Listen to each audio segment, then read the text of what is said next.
اعوذ باللہ من الشیطان الرجیم بسم اللہ الرحمن الرحیم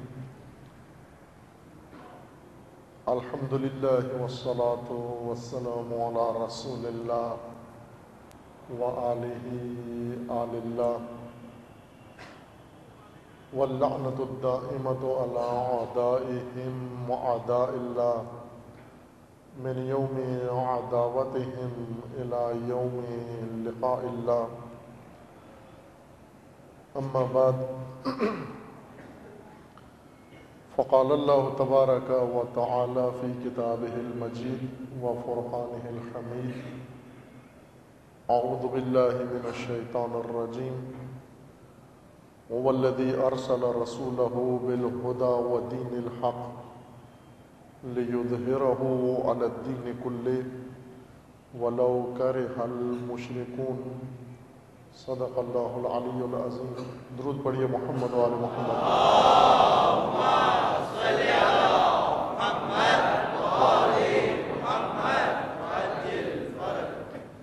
خداوند تبارک و تعالی تمام مومنین کو اپنے حفظ و امان میں محفوظ فرمائے۔ جمیع مومنین کی حفظ و سلامتی کے لیے صلوات پڑھیے محمد و آل محمد۔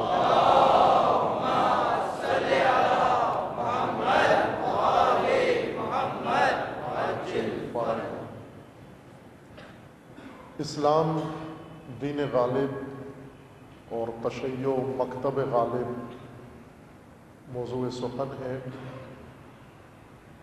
خداوند تبارک و تعالیٰ کا ارشاد نورانی کلام پاک قرآن مجید میں سے سورہ مبارکہ توبہ آیت 33 سرنامہ سخن قرار دیا ہے، جس میں حق تعالیٰ کا فرمانا ہے اللہ وہ ذات ہے جس نے رسول کو ہدایت کے منشور کے ساتھ بھیجا اور دین حق دے کر بھیجا تاکہ تمام ادیان پر دین اسلام کو غلبہ عطا فرمائے۔ رسول اللہ صلی اللہ علیہ وآلہ وسلم کی ماموریت و فریضہ خدا سے دین کو لینا، بندگان خدا تک دین کو پہنچانا، انسانی معاشرے کے اندر دین کو نظام بنا کر نافذ کرنا اور تمام ادیان پر، افکار پر و مکاتیب پر دین اسلام کو غلبہ عطا کرنا ہے۔ اور ہر چار ماموریتیں رسول اللہ صلی اللہ علیہ وآلہ وسلم نے احسن طریقے سے انجام دی ہیں، احسن طریقے سے دین کو دریافت کیا، احسن طریقے سے دین کی تبلیغ فرمائی اور احسن طریقے سے اس کا نفاذ فرمایا اور دین کو ادیان دیگر پر غلبہ عطا کیا۔ لیکن کچھ مراحل ایسے ہیں جو مرحلہ تکمیل تک پہنچ گئے ہیں اور کچھ مراحل ایسے ہیں جنہیں تکمیل تک پہنچنا ہے۔ دریافت دین کا مرحلہ تکمیل تک پہنچ گیا ہے، تبلیغ دین کا مرحلہ کامل ہو گیا ہے، لیکن نفاذ دین کا آغاز ہوا ہے اور مکمل طور پر اس کو حد کمال تک پہنچنا ہے۔ اور اسی طرح غلبہ دین جس کا سفر رسول اللہ نے شروع کیا، آغاز کیا غلبہ دین کا، لیکن غلبہ دین کی تکمیل امت اسلامیہ کے ہاتھوں ہونی ہے، اور مرحلہ اکمل و کامل اس کا زمانہ ظہور میں ہونا ہے۔ زمانہ ظہور حضرت حجت اجل اللہ تعالی فرجہ الشریف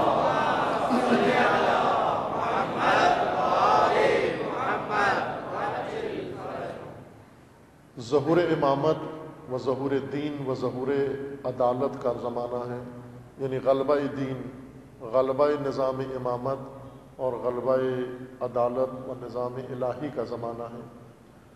ظہور پردے سے باہر آنا نہیں بلکہ غلبہ ہے، اس لیے اس زمانے کو زمانہ ظہور قرار دیا گیا ہے، جب مطلق غلبہ ہوگا، لیکن یہ غلبہ تدریجاً ہونا ہے۔ ایک نقطے سے سفر اس کا آغاز ہونا ہے اور اپنے حد کمال کو پہنچنا ہے۔ جس طرح خداوند تبارک و تعالیٰ نے نزول دین کو تدریجاً حد کمال تک پہنچایا ہے۔ نزول دین حضرت آدم علیہ السلام سے شروع ہوا اور حضرت خاتم پر جا کر کامل ہوا۔ اس دوران دین اسلام ہی نازل ہوتا رہا، اور ہر نبی نے در حقیقت نزول دین کو ایک اگلے مرحلے میں پہنچایا، اور ہر امت نے نزول دین کا ایک سفر طے کیا ہے۔ لیکن خاتم الانبیاء کے آنے سے نزول دین کا مرحلہ کامل ہو گیا، اور اللہ تعالیٰ نے یہ خطاب فرمایا الیوم اکملت لکم دینکم واتممت علیکم نعمتی ورضیت لکم الاسلام دینا۔ آج اسلام کو ہم نے کامل کر دیا، دین اسلام ہے۔ ان الدین عند اللہ الاسلام، تمام انبیاء کا دین اسلام تھا، تمام انبیاء کا، چونکہ اللہ کا دین اسلام ہے۔ لیکن اس دین کے اندر شریعتیں مختلف بنی ہیں، شریعتیں مختلف ہیں، دین ایک رہا ہے۔ اس کی مثال اگر سادہ الفاظ میں دوں جو قرآنی اصطلاحات کے مطابق بھی ہے، کہ شریعہ عربی زبان میں گھاٹ کو کہتے ہیں، شرعہ اور شریعہ عموماً آپ سنتے ہوں گے، بعض ذاکرین سے مصائب میں پڑھتے ہیں شریعہ فرات، تذکرہ کبھی کبھی آ جاتا ہے، ایسے ذکر کرتے ہیں مصائب کے اندر کہ مثلا حضرت عباس شریعہ فرات پہ پہنچے۔ شریعہ گھاٹ کو کہتے ہیں عربی زبان میں، اور قرآن مجید میں اللہ تعالیٰ کا فرمان ہے کہ دین اسلام ہے، لیکن ہم نے ہر ایک کے لیے لِكُلٍّ جَعَلْنَا شِرْعَةً وَمِنْهَاجًا، ہم نے ہر قوم کے لیے ایک شرعہ، ایک گھاٹ مقرر کی ہے، اور ایک منہاج، ایک راستہ بنایا ہے۔ تشبیہ دی گئی ہے کہ گویا دین ایک دریا ہے، اور اس دریا پر ہر امت کے لیے ایک گھاٹ بنائی گئی ہے۔ گھاٹ اس جگہ کو کہتے ہیں جہاں سے لوگوں کی رسائی پانی تک ہوتی ہے۔ ہر جگہ پانی پہ نہیں اتر سکتے، جس طرح سمندر کی بھی گھاٹ ہوتی ہے، البتہ سمندر کی گھاٹ سمندری حد تک ہوتی ہے، بڑی ہوتی ہے، چونکہ کشتیوں کا آنا جانا ہوتا ہے، جہازوں کا ہونا ہے، سامان کا نقل و انتقال ہے، جس کو آپ پورٹ کہتے ہیں، جہاں سے انسان کی رسائی ہوتی ہے سمندر کی طرف۔ ویسے تو سمندر پھیلا ہوا ہے، لیکن اس کے ہر جگہ سے سمندر کے اندر نہیں داخل ہوا کر جا سکتا، یا ہر جگہ سے کشتی نہیں کنارے پہ لگائی جا سکتی، گھاٹ بنانی پڑتی ہے۔ اسی طرح دریا میں جو لوگ دریاؤں کے کنارے رہتے ہیں، دریا کے ہر نقطے سے پانی نہیں لیتے، بلکہ ایک معین نقطہ ہوتا ہے، وہاں راستہ بنتا ہے، اور اس جگہ سے اپنا پانی لیتے ہیں، وہاں اپنی ضروریات پوری کرتے ہیں۔ عربی زبان میں اس گھاٹ کو شریعہ کہا جاتا ہے۔ یہی لفظ خداوند تبارک و تعالیٰ نے دین کے اندر لوگوں کی رسائی کے مقامات کے لیے بیان فرمایا، لِكُلٍّ جَعَلْنَا شِرْعَةً وَمِنْهَاجًا، ہم نے ہر قوم کے لیے شریعت مقرر کی ہے۔ یعنی دین ایک دریا کی طرح ہے، اور ہر نسل کو اس دریا تک رسائی ہے، اسی دین تک رسائی ہے۔ تو جس نقطے سے اس کو رسائی ہے وہ اس کی شریعت ہے۔ قوم حضرت عیسیٰ کی شریعت تھی، یعنی دین ان کا بھی اسلام تھا، شریعت ان کی موسوی تھی۔ یا حضرت عیسیٰ کی قوم، ان کا دین بھی اسلام تھا، لیکن شریعت ان کی عیسوی تھی، مسیحیت ان کی شریعت تھی۔ لہذا دین کبھی نسخ نہیں ہوا، شریعت نسخ ہوئی ہے، گھاٹ بدلی ہے، دین نہیں بدلا، دین وہی دین ہے۔ خداوند تبارک و تعالیٰ نے تمام بشریت کے لیے ایک دین بنایا ہے، چونکہ بشر کی فطرت ایک ہے، بشر ایک ہے، لیکن حالات اس کے بدلتے رہتے ہیں، اجتماعی حالات اس کے بدلتے ہیں، انفرادی حالات بدلتے ہیں، معاشی و معاشرتی حالات انسان کے بدلتے رہتے ہیں۔ ان حالات کے بدلنے کے ساتھ ساتھ شریعتیں بدلتی رہی ہیں، لیکن دین نہیں بدلا، دین اللہ کے پاس اسلام ہے۔ لہٰذا حضرت ابراہیم نے بھی خداوند تبارک و تعالیٰ سے دین اسلام طلب کیا، اپنی اولاد کو ابراہیم نے اسلام کی وصیت کی، حضرت یعقوب نے اپنی اولاد کو اسلام کی وصیت کی کہ تمہارا دین اسلام ہے، اور امت مسلمہ حضرت ابراہیم نے طلب کی، یعنی وہ امت جو اسلام کے اوپر کاربند ہو۔ لیکن اس دین کے اوپر جگہ جگہ یا ہر نسل کے اندر ہر نسل کے لیے جو معارف، تعلیمات، منشور، عملی طریقہ کار و احکام بنائے گئے ان کو شریعت کا نام دیا گیا۔ اب شریعت خاتم اسلام جو شریعت خاتم ہے، اب نئی شریعت نہیں بنے گی، دین وہی دین ہے، اور اس دین کے اوپر جو آخری شریعت بنی، آخری گھاٹ بنی، اس شریعت کا نام بھی اسلام ہے۔ دین کا نام بھی اسلام ہے اور شریعت کا نام بھی اسلام ہے، چونکہ اب دین کامل ہو گیا اور شریعت بھی کامل ہو گئی ہے۔ اس وجہ سے اب نہ کوئی نبی آئے گا، نہ دین جدید آئے گا، ورنہ شریعت جدیدہ آئے گی، چونکہ اپنے حد کمال کو پہنچ چکی ہے۔ لیکن یہ کمال تدریجاً حاصل ہوا ہے، نسل اندر نسل حاصل ہوا ہے، دھیرے دھیرے درجہ کمال تک دین پہنچا ہے۔ کچھ چیزیں ابھی کمال کی حد تک نہیں پہنچی۔ نزول شریعت، تدوین شریعت، شریعت کے مقرر کرنے کا مرحلہ کمال تک جا پہنچا، لیکن نفاذ شریعت ابھی حد کمال تک نہیں پہنچا۔ ابھی دنیا باقی ہے کہ اس کے اندر شریعت نافذ ہو۔ خود رسول اللہ کے زمانے میں شریعت ایک خاص حصے کے اندر نافذ تھی، پوری زمین کے اندر نافذ نہیں تھی، لیکن رسول اللہ نے نفاذ شریعت کا آغاز کر دیا، تو غلبہ ہر مرحلے کے اندر اس کو حاصل ہونا ہے۔ نفاذ میں بھی اس کو غلبہ ہو اور تمام ادیان کے اوپر بھی اس کا غلبہ ہوگا۔ وہ ادیان خواہ ادیان منسوخہ ہوں، یعنی وہ شریعتیں جو منسوخ ہو چکی ہیں، یا وہ ادیان و منشور جو بشر نے خود بنا لیے ہیں، کچھ چیزیں دین کے طور پر انسان نے خود گھاڑ لی ہیں، ان تمام افکار و تفکرات کے اوپر دین کا غلبہ یہ ہدف اصلی ہے۔ یہ بھی تدریجاً حاصل ہوگا۔ جب تدریجی ہے یہ غلبہ، ظہور ہر نسل کے اوپر ایک ذمہ داری بن جاتی ہے، ہر نسل کے اوپر۔ یوں نہیں ہے کہ رسول اللہ نے آغاز کیا اور حضرت حجت آ کر اس کو تکمیل کریں گے اور ہم لوگ بیچ میں فارغ ہیں، ہمارا کوئی رول نہیں ہے، بلکہ ہمارا اس کے اندر ایک کردار ہے، ہماری ذمہ داری ہے کہ ایک مرحلہ ہمیں سونپا گیا ہے، تدریجی عمل کا ایک مرحلہ ہمیں سونپا گیا، ایک مرحلہ ہم سے پہلی نسل کو سونپا گیا، ایک مرحلہ ان سے پہلی نسل کو سونپا گیا، اور ایک مرحلہ ہم سے بعد والے آنے والوں کے لیے سونپا گیا۔ ہر ایک نے اپنا مرحلہ طے کیا اور پھر ظہور تک وقت پہنچے گا، یعنی غلبہ کامل و غلبہ مطلق تک اس وقت نوبت پہنچے گی کہ جب یہ بیچ میں آنے والی نسلیں اپنا اپنا کردار ادا کر کے اور غلبہ دین کا وہ رول جو انہیں ادا کرنا تھا اس کو اس منزل تک پہنچا دیں۔ اس کو میں مثال اگر دوں، ایک دوڑ ہے، گیم کے اندر دوڑ ہے جس میں ایک دوڑ ایسی ہے کہ جس میں جو شخص شروع سے دوڑتا ہے وہی آخر تک دوڑتا ہے، چھوٹی دوڑ بھی ہے، بڑی دوڑ بھی ہے، بس میراتھن بڑی دوڑ ہے، جو شخص شروع کرتا ہے وہی انتہا، اینڈ تک بھی وہی جاتا ہے۔ لمبی دوڑ ہوتی ہے 42 کلومیٹر کی، لیکن ایک ہی شخص دوڑتا ہے۔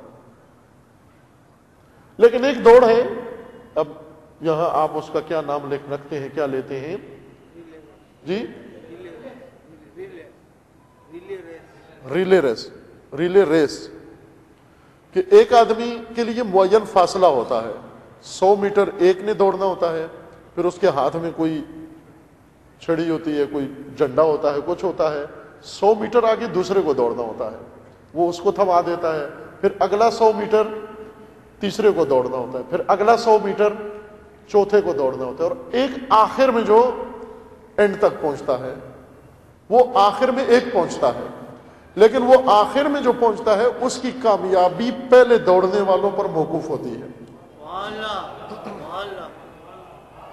اگر پہلے دوڑنے والا سست دوڑا، دوسرا تیز بھی دوڑتا ہو، تو یہ ریس ہار جائیں گے۔ یہ ہر ایک کو ایک معین سپیڈ کے ساتھ دوڑنا ہے، یعنی ہر ایک کا ٹائم مقرر ہے، اتنے وقت میں اپنے حصے کی دوڑ دوڑو اور وقت پر اس کو جا کر سونپو، اس کو تحویل دو، اور وقت پر وہ آپ سے لے اور پھر اپنا فاصلہ طے کرے ایک معین سپیڈ کے ساتھ، اور وقت پر اگلے کو جا کر سپرد کرے، اور وہ بھی اسی ٹائم پر لے کر اس کو اگلے کے سپرد کرے۔ پھر یہ ٹیم، یہ پورا گروپ ریس جیتتا ہے، صرف ایک آدمی نہیں جیتتا بلکہ پورا گروپ ریس جیتتا ہے۔ اگر ایک نے بھی بیچ میں سستی کی، وہ کہے کہ میں تو، میرا کام نہیں ہے، مجھ سے پہلے بھی ہے، مجھ سے بعد میں بھی ہے، اگر ایک نے 1 سیکنڈ بھی ضائع کیا، بلکہ 1 سیکنڈ کا 100واں حصہ بھی ضائع کیا، پوری ٹیم کو ہرانے کا باعث بن جائے گا، یہ تاخیر کا باعث بن جائے گا۔ یہ مثال دیکھی ہوئی ہے آپ نے، دوڑی بھی ہوگی شاید، یہ اسکولوں میں ایسے ہوتا تھا پرانے زمانے میں۔ آج کل ڈیجیٹل اسکول ہیں، ساری گیمیں کمپیوٹر پہ ہوتی ہیں۔ ایک جوان سے پوچھا کوئی گیم کرتے ہو؟ کہا ہاں کرتا ہوں۔ کہا کون سی گیم؟ انہوں نے نام لیا کمپیوٹر کی گیم کا، کہا اس پہ بیٹھ کے گیم کرتا ہوں۔ وہ پہلے زمانوں میں اسکولوں میں، یہ پرائیویٹ اسکولوں میں تو گراؤنڈ ہی نہیں ہوتا تھا کہ بچوں کو کھلایا جائے، اس میں ورزش کرائی جائے، ایکسرسائز کرائی جائے، لیکن یہ بزرگ جو ہماری عمر کے ہیں، انہوں نے اسکولوں میں پڑھا ہے، وہاں تھی یہ گیم ہوتی تھی۔ عزیزان، یہ مثال دی ہے میں نے، خداوند تبارک و تعالیٰ نے بھی ایک ہدف رکھا ہے، دور ہدف رکھا ہے، اور اس ہدف تک پہنچنے کے لیے قومیں پیدا کی ہیں، اور ہر قوم کے لیے ایک معین فاصلہ رکھا ہے کہ یہ فاصلہ تم نے طے کرنا ہے، اور تم یہ فاصلہ طے کر کے اس امانت کو اگلی قوم، اگلی نسل کے سپرد کرنا ہے، اور وقت پر وہ نسل تم سے یہ امانت دریافت کرے، اور پھر اپنی سپیڈ کے ساتھ اس کو اپنے مرحلے تک پہنچائے، اور پھر آنے والی نسل اس سے یہ دریافت کرے۔ اور اس طرح اگر وقت پہ سارا کام ہوتا گیا تو وہ آخری مرحلہ، ظہور کا آخری مرحلہ، اگر وقت پہ تحویل دیا، سپرد کیا امام کے، امام آ کر اس کو مقصد نہائی تک پہنچا دیں گے۔ ظہور فائنل راؤنڈ ہے، فائنل راؤنڈ، آخری۔ اس فائنل تک پہنچنے کے لیے مقدماتی مراحل دوسروں نے طے کرنے ہیں۔ آپ ظہور میں شامل ہیں، انتظار، ظہور کے لیے میدان ہموار کرنا ہے۔ جو منتظرین ہیں، اس لیے انتظار کو افضل العبادات قرار دیا گیا ہے۔ سب سے افضل عبادت انتظار ہے، اور سب سے سخت کام انتظار ہے۔ انتظار کے بارے میں روایت ہے، الانتظار اشد من الموت، موت سے زیادہ دشوار ہے انتظار۔ کلچرل انتظار نہ، کلچرل انتظار وہ ہے جو آپ، جب کوئی مہمان آتا ہے گھر میں بیٹھے ہوئے اس کا انتظار کر رہے ہیں، جو آپ کا ویٹ کر رہا ہوں۔ انتظار کا معنی ہم نے ویٹ رکھا ہوا ہے، یہ ویٹ کرنا انتظار نہیں ہے۔ انتظار اصطلاح ہے۔ اگر ڈکشنری میں دیکھیں گے انتظار کیا ہوتا ہے، ڈکشنری بتائے گی انتظار ویٹ کرنا ہوتا ہے۔ ویٹ کرنے کے لیے کیا کریں؟ کچھ بھی نہ کریں، صرف ویٹ کریں۔ آپ کچھ نہ کرنا ویٹ کرنا ہے۔ لیکن جو مکتب کا انتظار ہے، آئیڈیالوجیکل انتظار ہے، آئیڈیالوجیکل انتظار میں کچھ کرنا انتظار ہے، اپنے حصے کی دوڑنا انتظار ہے، اپنی امانت کو وقت پہ اگلی نسل کے سپرد کرنا انتظار ہے۔ ویٹ نہیں ہے اس کا معنی۔ ڈکشنری کی مدد سے آئیڈیالوجی نہ سمجھو، ڈکشنری کی مدد سے نہیں سمجھ سکتے آپ کی انتظار یہ ہے جو ہم کر رہے ہیں۔ ہاتھ پہ ہاتھ دھرے بیٹھے ہیں، منتظر فردا۔ ہاتھ پہ ہاتھ دھرنا انتظار کرنا نہیں ہے، وہ ویٹ کرنا ہے۔ یہ انتظار ایک تدریجی غلبے کے عمل میں، ایک تحریک کے اندر اپنا رول ادا کرنا ہے، آمادگی ظاہر کرنی ہے اپنی۔ اس بیچ میں توجہ فرمائیں عزیزان، جیسے آج کہتا کہ آپ دین کا کوئی بھی حصہ اٹھا لیں، مزاج دین خود پکار کے کچھ اور کہہ رہا ہے۔ ہم جو بھی کہتے رہے، دین خود کہتا ہے کہ یہ نہیں ہے جو تم کر رہے ہو، یہ نہیں ہے میرا مزاج، میں اس لیے نہیں آیا تھا، مجھے اس لیے نہیں بنایا گیا تھا۔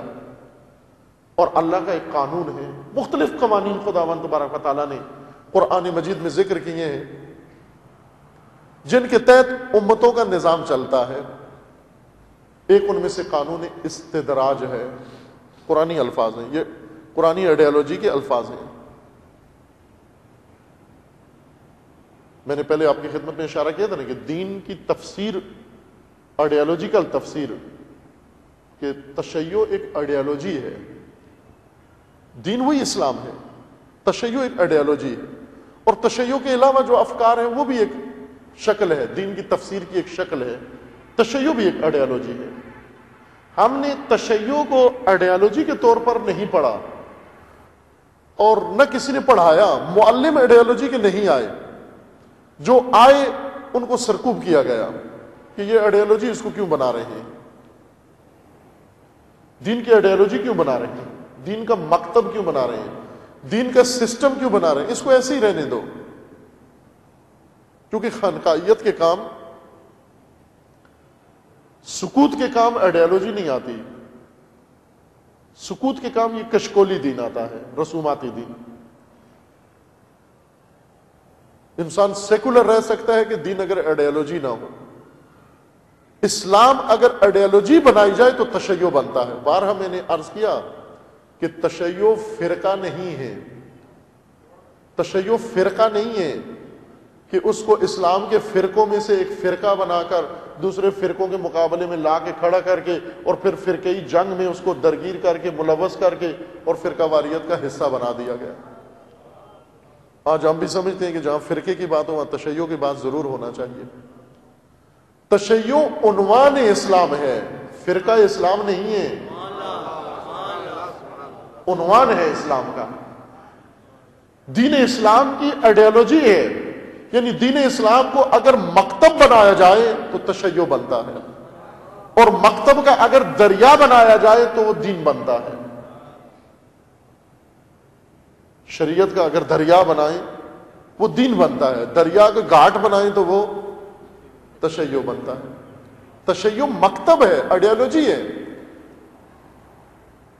اور یہ کام ہونا ہے۔ دیکھیں صدیوں سے دین موجود ہے، صدیوں سے تشیع موجود ہے، لیکن تشیع کو فرقہ بنایا، فرقے سے بھی پھر ہر ایک نے اپنا حصہ چن کے الگ کر لیا۔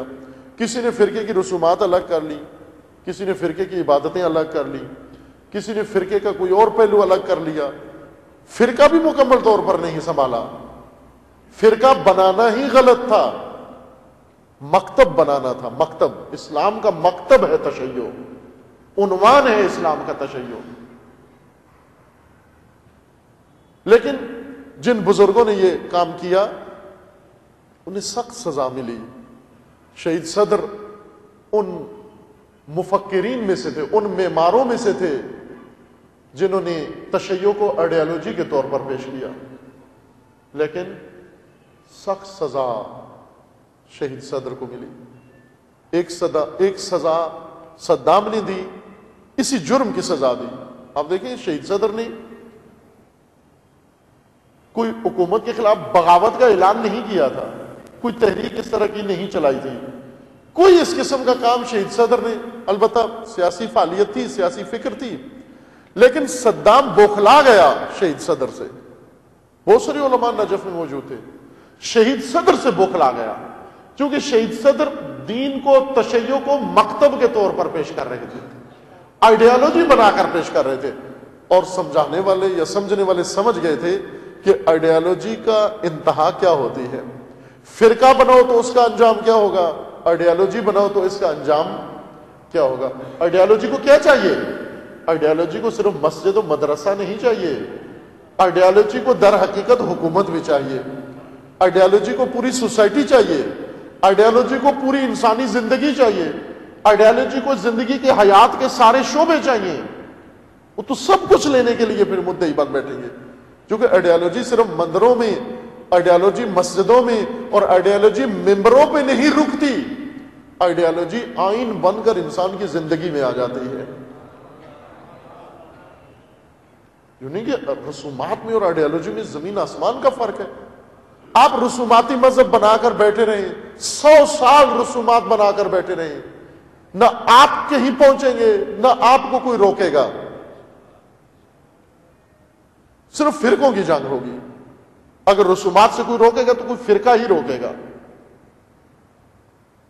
چونکہ ان کی رسومات ہیں، آپ کی رسومات ہیں، آپ کی رسومات ان کی رسومات سے ٹکراتی ہیں۔ لیکن جب دین آئیڈیالوجی بن جائے پھر اس کے دشمن اور پیدا ہو جاتے ہیں، اور لوگ پیدا ہو جاتے ہیں۔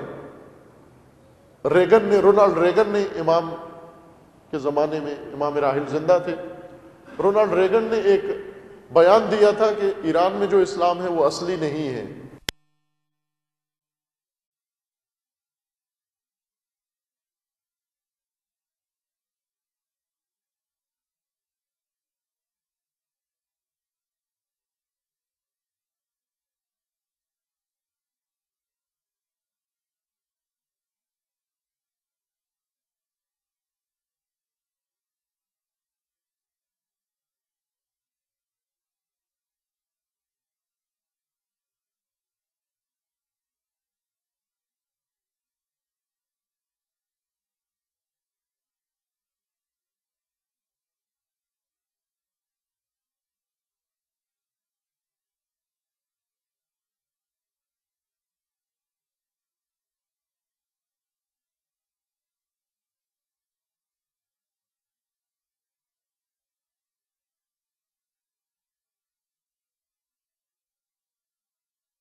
جب انقلاب آ گیا کہ یہ اصلی اسلام نہیں ہے، دشمن پیدا ہو گئے اس سے.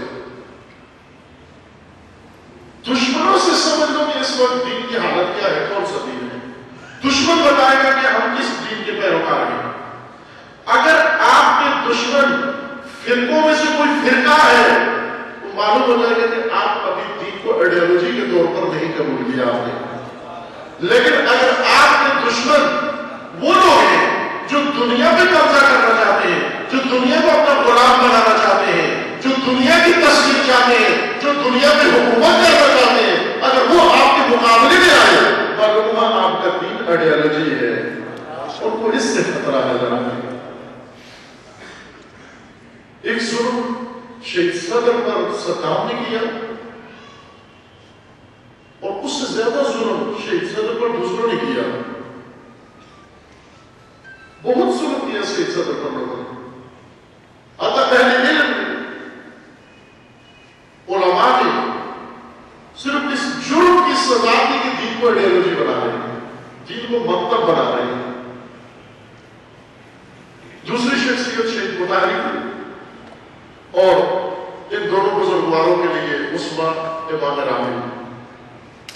تین شخصیتیں جنہوں نے تشیع کو اسی طرح سمجھا جس طرح ائمہ نے پیش کیا تھا تشیع.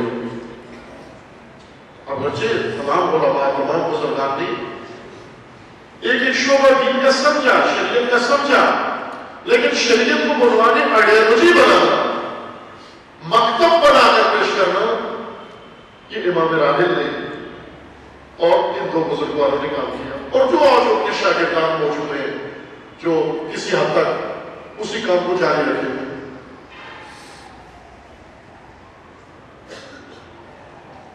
شریعت جب مکتب بن جائے اس کو نفاذ کی ضرورت ہے، لیکن تدریجاً نفاذ بھی تدریجاً تک بھی تک ہوگا، کامل ہوگا اور غلبہ بھی تدریجی ہوگا. تدریجاً اس کو اس غلبے تک پہنچانا ہے. ہر نسل نے اس میں اپنا حصہ ادا کرنا ہے. جس نسل نے کوتاہی کی، خداوند تبارک و تعالیٰ کے قوانین ہیں، ان قوانین کے تحت خدا بہت کچھ انجام دیتا ہے. ان قوانین میں سے ایک قانون استدراج ہے. استدراج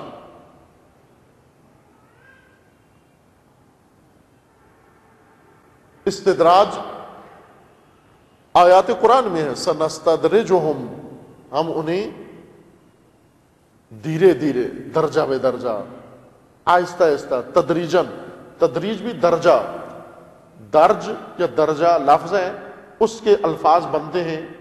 ایک ان میں سے تدریج، ایک استدراج. تدریج یعنی دھیرے دھیرے، درجہ بے درجہ، ایک ایک کر کے، قدم بے قدم. استدراج قدم بے قدم کسی کو گھیرنا، قدم بے قدم پھنسانا، یکمشت گرفت نہ ڈالنا. پولیس بعض مجرموں کو چھاپا مار کے یکمشت پکڑ لیتی ہے، لیکن بعضوں کو تدریجاً ان تک پہنچتی ہے، قدم بے قدم ان تک پہنچتی ہے، اور بالکل آخر میں انتہا میں پہنچا کے پھر ان پر آخری گرفت اس وقت ڈالی جاتی ہے. دھیرے دھیرے، تدریجاً کسی کو پھانس لینا، تدریجاً کسی کو گرفت میں لے لینا، یہ قانون خداوند تبارک و تعالی ہے. استدراج قانون خدا ہے. ان قوانین الہی میں سے ایک استبدال ہے. استدراج میں سے، استدراج کی طرح ایک قانون استبدال الہی ہے. اللہ تعالیٰ کا فرمانا ہے، یعنی تبادلہ. استبدال پرانی اصطلاح ہے، اب اس کو عام اگر ترجمہ کر کے پیش کریں تو اس کا نام ہے تبادلہ، قانون تبادلہ. خدا تبادلے کر دیتا ہے. جس طرح حکومتوں کے اندر یا محکموں کے اندر ناکارہ عنصر کو یا خلاف ورزی کرنے والے کا تبادلہ کر دیتے ہیں، البتہ یہاں تبادلہ یہ کرتے ہیں کہ اس کو ایک دفتر سے کسی دوسرے علاقے میں منتقل کر دیتے ہیں، ایک شہر سے کسی دوسرے شہر میں منتقل کر دیتے ہیں. لیکن اللہ کا تبادلہ ایسے نہیں ہے. اللہ تبادلہ کیسے کرتا ہے کہ وہ قومیں اور وہ نسلیں جو اس تدریجی غلبے کی راہ میں، سفر میں اپنا کردار ادا نہ کریں، انہیں خدا ہٹا کے سائڈ پہ کر دیتا ہے، ایک طرف کر دیتا ہے. اور ان کی جگہ پر نئی نسل لے آتا ہے، نئی قوم لے آتا ہے، اور اس نئی قوم کے لیے ٹائم مقرر کرتا ہے، وقت مقرر کرتا ہے۔ اگر اس وقت کے اندر انہوں نے اپنا فریضہ ادا کر دیا انہیں موقع ملتا ہے، لیکن اگر وہ اپنا کام نہ کریں خدا انہیں بھی ہٹا کر ان کی جگہ پر نئی قوم لے آتا ہے۔ تبادلہ اس طرح سے نہیں کرتا کہ ایک ناکارہ نکھٹو قوم کو اس علاقے سے اٹھا کر دوسرے علاقے میں بھیج دیتا ہے، وہیں پر میدان ان سے لے لیتا ہے اور اس کے بجائے دوسروں کو میدان عطا کر دیتا ہے۔ یہ قانون ہے خداوند تبارک و تعالیٰ کا، قانون تبادلہ۔ اور جو دعائیں، جس طرح کہا تھا کہ قرآن کی دعاؤں کو دیکھیں، قرآن کی دعاؤں کا مزاج حماسی ہے، کوئی دعا بزدلانہ نہیں ہے۔ ہماری اکثر دعائیں بزدلانہ دعائیں ہوتی ہیں۔ ہماری دعائیں کیا ہیں کہ خدایا ہمیں دشمن سے بچا، ہمیں چھپا کے رکھ، ہمیں ادھر کر۔ نہ، حماسی دعائیں، شجاعانہ دعائیں، دلیرانہ دعائیں یہ نہیں ہیں کہ ہمارے دشمن کو اندھا کر دے، ہمارے دشمن کو مار دے۔ نہ، ہمیں دشمن پر غلبہ عطا کر، پالا پڑے ہمارا دشمن کے ساتھ۔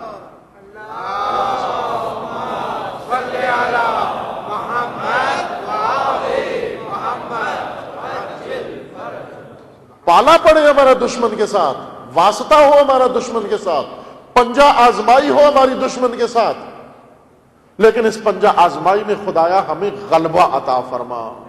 وانصرنا علی القوم الکافرین، ہمیں قوم کفار پر غلبہ عطا فرما۔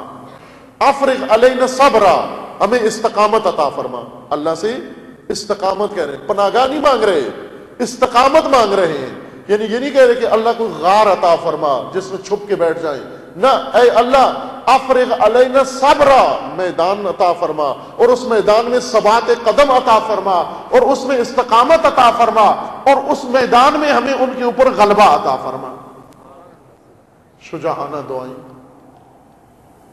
ان دعاؤں میں سے ائمہ اطہار کی بھی دعائیں ہیں،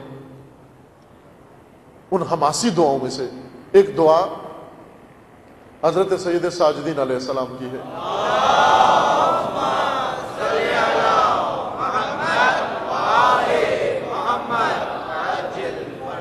وہ دعا کیا ہے کہ الہی لا تستبدل بی غیری، اے پروردگار میرا تبادلہ نہ کرنا۔ امام سجاد کیا فرما رہے ہیں؟ اے پروردگار میرا تبادلہ نہ کرنا، جو کام تو نے مجھ سے لینا ہے وہ مجھی سے لینا۔ یہ نہ ہو کہ جو کام تو نے مجھے سونپا ہے میں وہ کام انجام نہ دوں اور تو کسی دوسرے کو میری جگہ پر لا کر کھڑا کر کے اس سے وہ کام لے لے۔ تو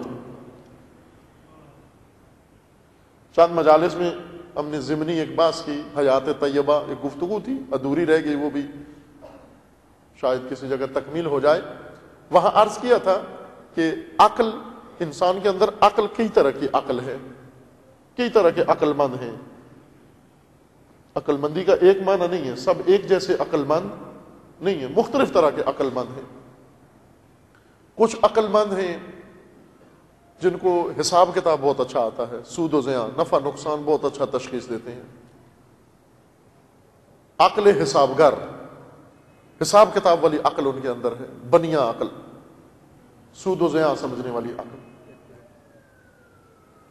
جو فوراً حساب کر لیتے ہیں کہ اس میں میرا فائدہ کتنا ہے، اس میں میرا نقصان۔ فائدہ نقصان سے مراد یعنی مادی فائدہ نقصان، یہ پڑھوں روٹیاں کتنی ہیں، نہ پڑھوں روٹیاں کتنی ہیں، ادھر جاؤں روٹیاں کتنی ہیں، ادھر جاؤں روٹیاں کتنی ہیں۔ یہ روٹیاں اس نے رکھی ہوتی ہیں، روپے نظر میں رکھے ہوتے ہیں، اور فوراً حساب کتاب کرتا ہے، کیلکولیٹر کرتا ہے اس کے پاس، اور فوراً تشخیص دے کے کہہ لیتا ہے یہ میرے نفع میں نہیں ہے، یہ کام نہیں کرتا۔ یہ بڑا سمجھدار آدمی ہے۔ نفع و نقصان، سود و زیاں سمجھنا۔ ایک عقل ہے چالاک، عقل چالاک، چالاکی کو بھی عقل کہتے ہیں۔ چالاک لوگوں کو عموماً کہتے ہیں بڑے عقل مند لوگ ہیں۔ چالاک لوگ کون ہیں؟ جو ہمیشہ اپنے آپ کو میدان سے بڑی صفائی سے باہر لے جاتے ہیں، بڑی خوبصورتی سے، اور کوئی ذمہ داری اپنے دوش پر نہیں لیتے۔ گھر میں بھی چالاکی دکھاتے ہیں، باہر بھی چالاکی دکھاتے ہیں۔ این جب کوئی وقت کام کا وقت آ گیا ہو این اسی وقت یہ بیمار ہو جاتے ہیں. چالاک ہے, پتہ ہے ان کو کس طرح سے جان چھڑانی ہے, ہوشیار ہیں, ان کو کہتے ہیں ہوشیار. یہ ایک عقل ہے, یہ الگ عقل مند ہے. وہ جو سود و زیاں اچھا سمجھتے ہیں اپنا, وہ الگ عقل مند ہیں. یہ چالاک عقل الگ طبقہ ہے عقل مندوں کا. ایک عقل مند طبقہ وہ ہے جو وہمانی عقل, زنانہ عقل جن کے اندر ہے, یعنی جو جزیات میں بہت جاتے ہیں. ایسے عقل مند بھی ہیں جو کسی بھی چیز کی جزیات میں بہت جاتے ہیں. مثلا وہ کیا کہیں گے, کسی بھی حقیقت کو دیکھ کر, کسی بھی شخصیت کو دیکھ کر, کسی بھی مکتب کو دیکھ کر, مثلا فرض کر لیں کسی مولانا کے بارے میں کہیں گے کہ یہ مولانا خوب اچھے نہیں, کیوں, وہ دیکھا نہیں بٹن ان کا کس رنگ کا تھا, وہ بٹن کس رنگ کا تھا بھائی. تلاش کرتے ہیں نا اس طرح کی جزیات میں. یہ زنانہ عقل ہے کہ خواتین عموماً موٹی موٹی چیزوں کو, یہ کلیات کو فارمولے نہیں نظر میں رکھتی. یہ عقل عورتوں کے اندر ہے, اور عورتوں سے ظاہر سرایت کر کے مردوں میں بھی آ جاتا ہے. بعض مردوں کے اندر بھی زنانہ عقل ہے, یعنی جو چھوٹی بات کو اہمیت دیتے ہوں, چھوٹی چیزوں کو زیادہ ہائی لائٹ کرتے ہوں. چھوٹے چھوٹے, نہیں جی یہ تو چھوٹی بات نہیں ہے, یہ تو کیوں ہوئی, میں تو اس سے گزروں گا نہیں, اسے معاف نہیں کروں گا, وہ چھوٹی بات ہے, چھوڑ دو اس کو. مروت ایک لفظ ہے جو ہم عموماً بے جا استعمال کرتے ہیں, اس کو کہتے ہیں نا مروت میں آ گیا میں. ہم تکلف کو مروت کہتے ہیں, یا شرماہٹ کو مروت کہتے ہیں. جی وہ مروت میں چپ ہو گیا, میں وہاں کچھ بھی نہیں کہا. نہ, مروت کا معنی مردانگی ہے. مردانگی کس کو کہتے ہیں؟ مردانگی یعنی معاف کر دینا. ہر وہ انتقام جو آپ لے سکتے ہیں وہ نہ لیں آپ. این اس وقت جب آپ رد عمل دکھا سکتے ہیں نہ دکھائیں رد عمل. آپ سے کسی نے بات کی, توہین آمیز بات کی, درگزر کر جائیں. یہ مروت ہے, مردانگی دکھانا. مرد کو کہتے ہیں, مرأہ عورت کو کہتے ہیں. مر سے مروت ہے مردانگی. مردانگی یعنی بخشش, درگزر کرنا, چھوٹی چھوٹی چیزوں کو درگزر کرنا. عزیزان, زندگی بہت ساری چیزوں کا نوٹس لینا ضروری ہے, زندگی اچھی گزرتی ہے. اور بہت ساری چیزوں کو چشم پوشی کرنے سے زندگی اچھی گزرتی ہے. اللہ تعالیٰ نے جو کچھ بنایا ہے وہ سب دیکھنے کے لیے نہیں بنایا, کچھ بنایا ہے آنکھیں بند کرنے کے لیے بنایا ہے. یہاں آنکھیں بند کر لو اپنی, اس کو مت دیکھو, تم چشم پوشی کرو تاکہ آسان گزرے تمہاری زندگی, آسان گزرے تمہاری زندگی. یہ جو گھروں کے اندر عموماً چھوٹے چھوٹے مسائل پیدا ہو جاتے ہیں, کیونکہ ہر چیز کا نوٹس لیتے ہیں آپ. یہ میں جب آیا یہ بیٹھا ہوا تھا, یہ میں آیا یہ اٹھا نہیں, اس نے پہلے گلاس لے لیا, مجھے چائے کم دے دی, اس نے بوٹی زیادہ ڈال دی, اس نے یہ کر دیا. ہر چیز کا نوٹس لے رہے ہیں. ممکن ہے اس کے ذہن میں بھی نہ ہو جو آپ تصور کر رہے ہیں. ہم چھوٹی چھوٹی باتوں, یہ زنانہ عقل ہے. اس کو کہتے ہیں وہمانی عقل, یا نام رکھ لیں اس کا زنانہ عقل. چھوٹی باتوں کو ان لوگوں کہتے ہیں کہ بڑے عقل مند ہیں. یہ ہر چھوٹی چھوٹی چیز ان کے نوٹس میں, چھوٹی چیز کو حساب میں رکھنا, یہ بھی عقل مندی کہلاتی ہے. یہ عقل ہے در حقیقت جو انسان کا کام خراب کر رہی ہے. یہ عقل, اور ایک عقل ہے شیطنت, مکار عقل, چالاک عقل. مکاری کو بھی ہم عقل کہتے ہیں. یہ ساری عقل کی اقسام ہیں جن کو ہم کہتے ہیں یہ بڑے عقل مند لوگ ہیں. یا کیوں عقل مند ہیں؟ چونکہ بہت اعلیٰ بنیے ہیں, سود و زیاں اپنا خوب سمجھتے ہیں. کیوں عقل مند ہیں؟ چونکہ چالاک ہیں. کیوں عقل مند ہیں؟ چونکہ چھوٹی چھوٹی چیزوں کو بھی نظر انداز نہیں کرتے, چشم پوشی کسی چیز سے نہیں کرتے. یہ عقل اگر انسان میں آ بھی جائے انسان کو نجات نہیں دیتی. یہ عقل نجات دہندہ نہیں ہے. نہ بنیا عقل نجات دہندہ ہے, نہ چالاک عقل نجات دہندہ ہے, اور نہ زنانہ وہمانی عقل نجات دہندہ ہے.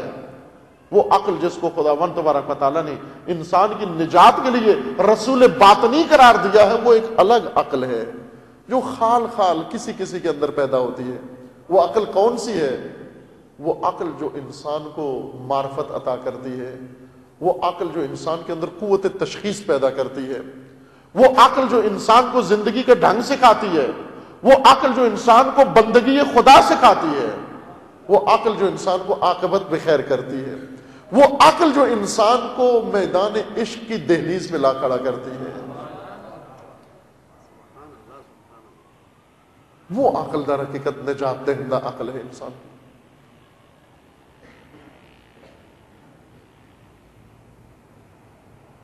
ہم چالاکی کے ساتھ دعائیں مانگتے ہیں، ہوشیاری کے ساتھ دعائیں مانگتے ہیں۔ سید ساجدین علیہ السلام کیا دعائیں مانگ رہے ہیں کہ اے پروردگار میرا تبادلہ نہ کرنا۔ ہم فوراً تبادلہ کروا لیتے ہیں۔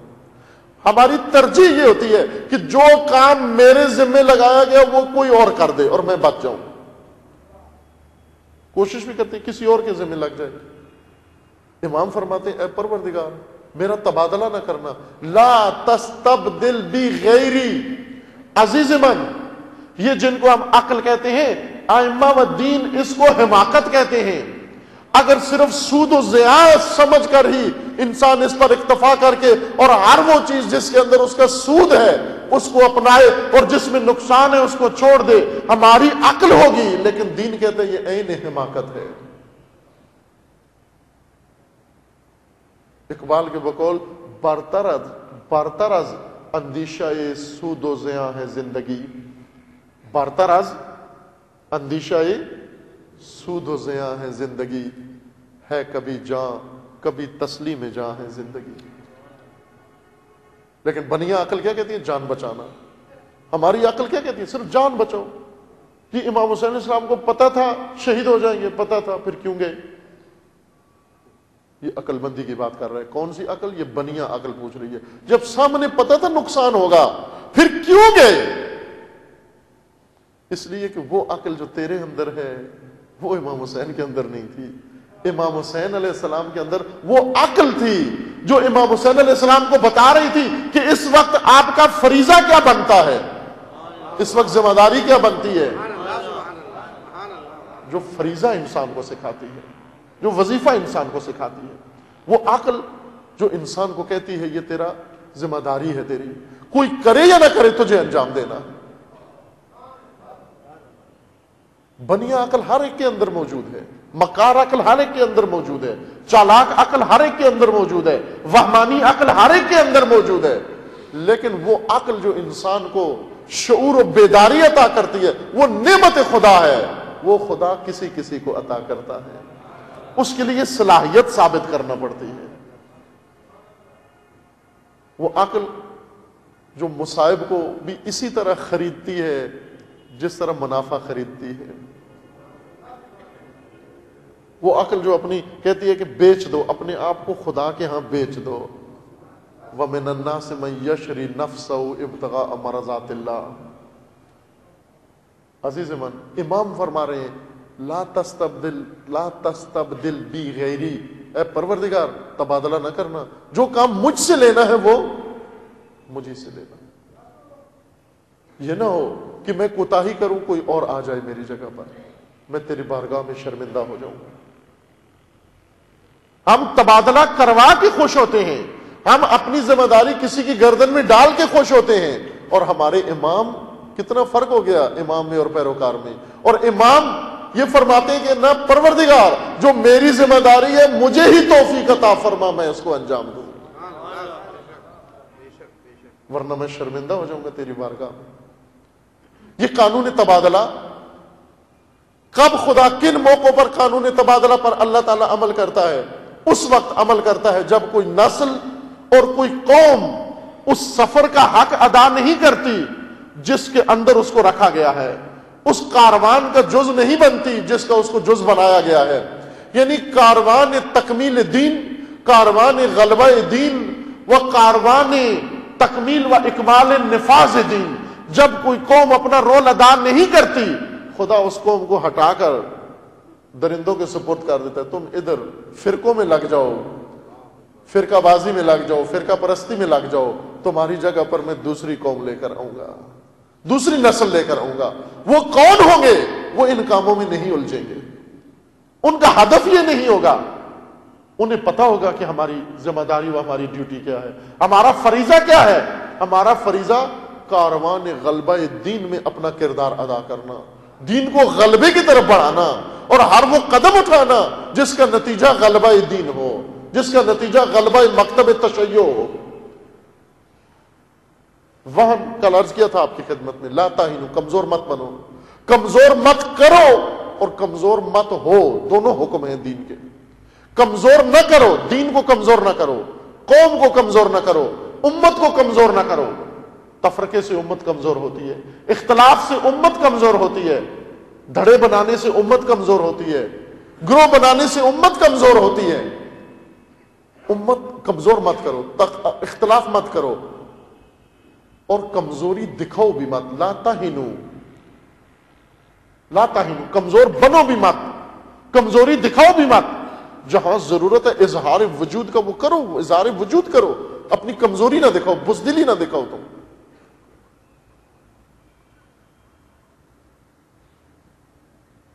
جس طرح سے کمزور نہ ہو سکتے ہو، حق نہیں ہمیں بنتا کمزور ہو، حق نہیں بنتا کمزور کریں دین کو۔ نہ صرف کمزور نہیں کرنا بلکہ دین کو غلبہ عطا کرنا ہے۔ وَأَعِدُّوا لَهُمْ مَا اسْتَطَعْتُم مِّن قُوَّةٍ، اپنی قوت میں، اپنی طاقت میں اضافہ کرو، کتنا کرو، جتنا کر سکتے ہو کرو۔ وَأَعِدُّوا لَهُمْ مَا اسْتَطَعْتُم مِّن قُوَّةٍ۔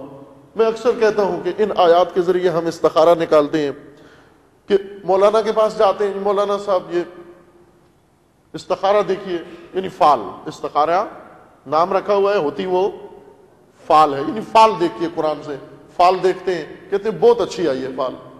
وہ کیا تھی؟ ہم مثلا لڑکی لڑکے کی شادی کرنا چاہ رہے تھے، اس میں آیا وَأَعِدُّوا لَهُم مَا اسْتَطَعْتُم مِّن قُوَّةٍ، آیت یہ نکلی کہ جتنی طاقت جمع کر سکتے ہو ان کے خلاف جمع کرو۔ کہتے ہیں بہت اچھی، جتنا سسرال کے خلاف طاقت جمع کر سکتے ہو کرو آؤ، یعنی بارات میں جتنے بندے زیادہ لے کے جا سکتے ہو جاؤ، اور وہ بھی ادھر سے جتنا آپ سے انتقام لے سکتے ہیں وہ لیں۔ وہ لڑکی کو تیار کر کے بھیجیں، یہ لڑکے کو تیار کر کے بھیجیں۔ وَأَعِدُّوا لَهُم مَا اسْتَطَعْتُم مِّن قُوَّةٍ۔ عزیز من، یہ آیات فال نکالنے کے لیے نہیں ہے، یہ دین کو غلبہ دینے کے دستور العمل ہیں۔ لا تہنوا، کمزوری مت دکھاؤ، کمزور مت بنو۔ وَأَعِدُّوا لَهُم مَا اسْتَطَعْتُم مِّن قُوَّةٍ، دشمنان دین کے خلاف جتنی طاقت جمع کر سکتے ہو کرو۔ تم کمزوری مت دکھاؤ، وان مت دکھاؤ، نہ کمزور کرو نہ کمزوری دکھاؤ۔ دین کو تم نے غلبہ دینا ہے، تمہاری ڈیوٹی ہے، تم اس کاروان کا حصہ ہو، ورنہ تمہیں ہٹا دیا جائے گا سائڈ پر، تمہیں ہٹا دیا جائے گا۔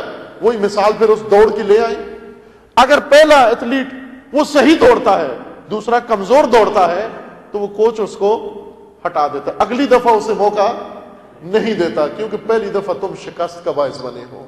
اگلی دفعہ اس کو ہٹا دیتا ہے اور اس کی جگہ پر تیز دوڑنے والا ذمہ دار آدمی لے آتے ہیں جو ذمہ داری کے ساتھ دوڑتا ہے۔ یہ نہ ہو کہ جب وہ اس کو دیں، جھنڈا دیں، اگلے کو اس کو اسی وقت کال آ جائے، گھر سے کال آ جائے، وہ کہے جی میں دوڑنا چاہ رہا تھا لیکن کال آ گئی گھر سے کہ بہت ضروری کام پیش آ گیا ہے، اس وجہ سے میں نہیں، اسے گھر کے لیے ہی چھوڑ دیا جائے۔ تو گھر میں ہی رہے، تو اس قابل نہیں ہے کہ کاروان غلبہ دین میں تو شامل ہو جا۔ اور امام کی پیروی میں وہ آئیں گے، امام کے پیچھے وہ آئیں گے جو امام کا کام انجام دیں گے، امام کے ساتھ جائیں گے۔ امام نے کیا کرنا ہے؟ ایک بزرگ بار امام زمان کی ہمیشہ دعائیں سکھانا لوگوں کو، خود بھی کرنا، اور امام آئے سب کو چھوڑ چھاڑ کے صبح و شام الاجل الاجل۔ ان سے پوچھا بھائی اگر بتاؤ کہ اگر امام آ جائے یا آپ کی دعائیں مستجاب ہو جائیں، اگر آ گئے امام تو کرو گے کیا؟ سوچنے لگے تھوڑی دیر کہ اگر آ گئے تو کریں گے کیا؟ سوچ کے پھر کہا کہ ہم یہ کریں گے کہ ایک قافلہ بنائیں گے اور امام کے ساتھ زیارات کو جائیں گے۔ میں نے کہا بھائی آپ کو ایک قافلہ سالار چاہیے زیارات کا، امام نہیں چاہیے۔ آپ کو قافلہ سالار چاہیے زیارات کا، امام نہیں چاہیے۔ امام کیوں مانگ رہے ہو آپ؟ امام جب مانگتے ہو تو تیار ہو امامت کے کام کے لیے۔ امام نے آ کے کرنا کیا ہے؟ امام نے وہ نہیں کرنا جو ہم نے پہلے سوچ رکھا ہے۔ امام نے وہ کرنے ہیں جو اللہ نے ان کے ذمہ لگایا ہے. امام کا کام دین کو غلبہ دینا، دین کو غلبہ عطا کرنا امت کے ذریعے سے. یہ قانون تبادلے کا اللہ تعالیٰ نے قرآن مجید میں بیان فرمایا. یہی جو ہماری استخارے کی اور فالوں کی آیات ہیں، دیکھیے ان آیات کے اندر اللہ تعالیٰ نے کیا بیان فرمایا. درود پڑھیے محمد و آل محمد.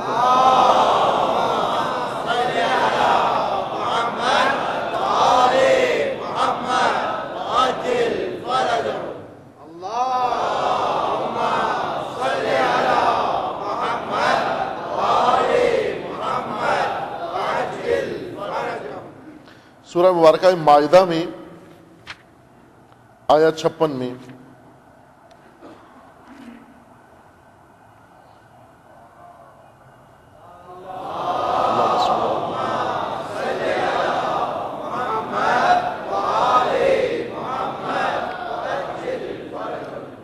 توجہ فرمائیے اس آیا کی طرف. آیا نمبر 54، 55 اور 56 تک یہ چند آیات ہیں مسلسل، یعنی ایک مضمون ہے، 3 آیتیں اس کی بنائی گئی ہیں. اعوذ باللہ من الشیطان الرجیم. سورہ مبارکہ مائدہ 5ویں سورہ اور 54 نمبر آیا. یا ایھا الذین آمنوا، یہ آسان عربی ہے قرآن کی.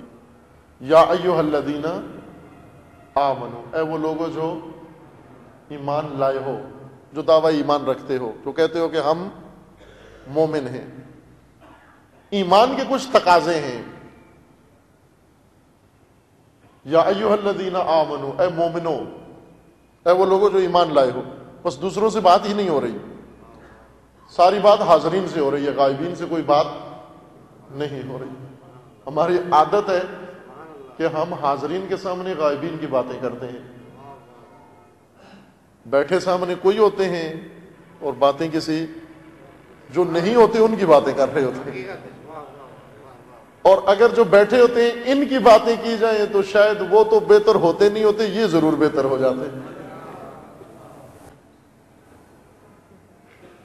یہ کلچر نے ہمیں سکھایا نا کہ سنائے بیٹی کو، کہے بیٹی کو، سنائے بہو کو. نہ بیٹی سمجھتی ہے نہ بہو سمجھتی ہے، دونوں ہی نہیں سمجھتی اس کو. لیکن اگر بیٹی کو کہے، بیٹی کو ہی سنائے، بہو ٹھیک ہونا ہو، بیٹی تو ٹھیک ہو جائے گی کا مسئلہ.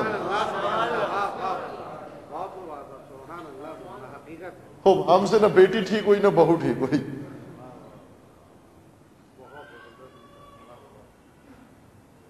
قرآن مجید نے کہیں بھی ایسے نہیں کیا. بیٹی سے جب بات کی تو بیٹی کو ہی سمجھایا، جب بہو سے بات کی تو بہو کو سمجھایا. یا ایھا الذین آمنو، اے وہ لوگوں جو ایمان لائے ہو، مومنو. من یرتد منکم عن دینہ، جو تم میں سے دین چھوڑ گیا، مرتد ہو گیا. مرتد 2 طرح کے ہیں. ایک وہ جو ارتدہ یعنی چھوڑ دینا، رد کر کے، انکار کر کے نکل جانا، میدان سے باہر ہو جانا. ایک مرتد وہ ہے جو معاذ اللہ قولی طور پر، اعتقادی طور پر انکار کر دے اللہ کا، قیامت کا، دین کا، ضروریات دین کا. وہی جو فقہ کتابوں کے اندر جس کا زیادہ ذکر ملتا ہے، یہ مرتد اعتقادی ہے، اعتقادی مرتد ہے. لیکن ایک عملی مرتد ہے. مثلا وہ جو کہتے ہیں نماز واجب ہی نہیں ہے، یہ اعتقادی مرتد ہے. اور وہ جو کہتا ہے نماز واجب ہے لیکن میں پڑھتا نہیں ہوں، یہ عملی مرتد ہے. قرآن نے ذکر کیا باقاعدہ.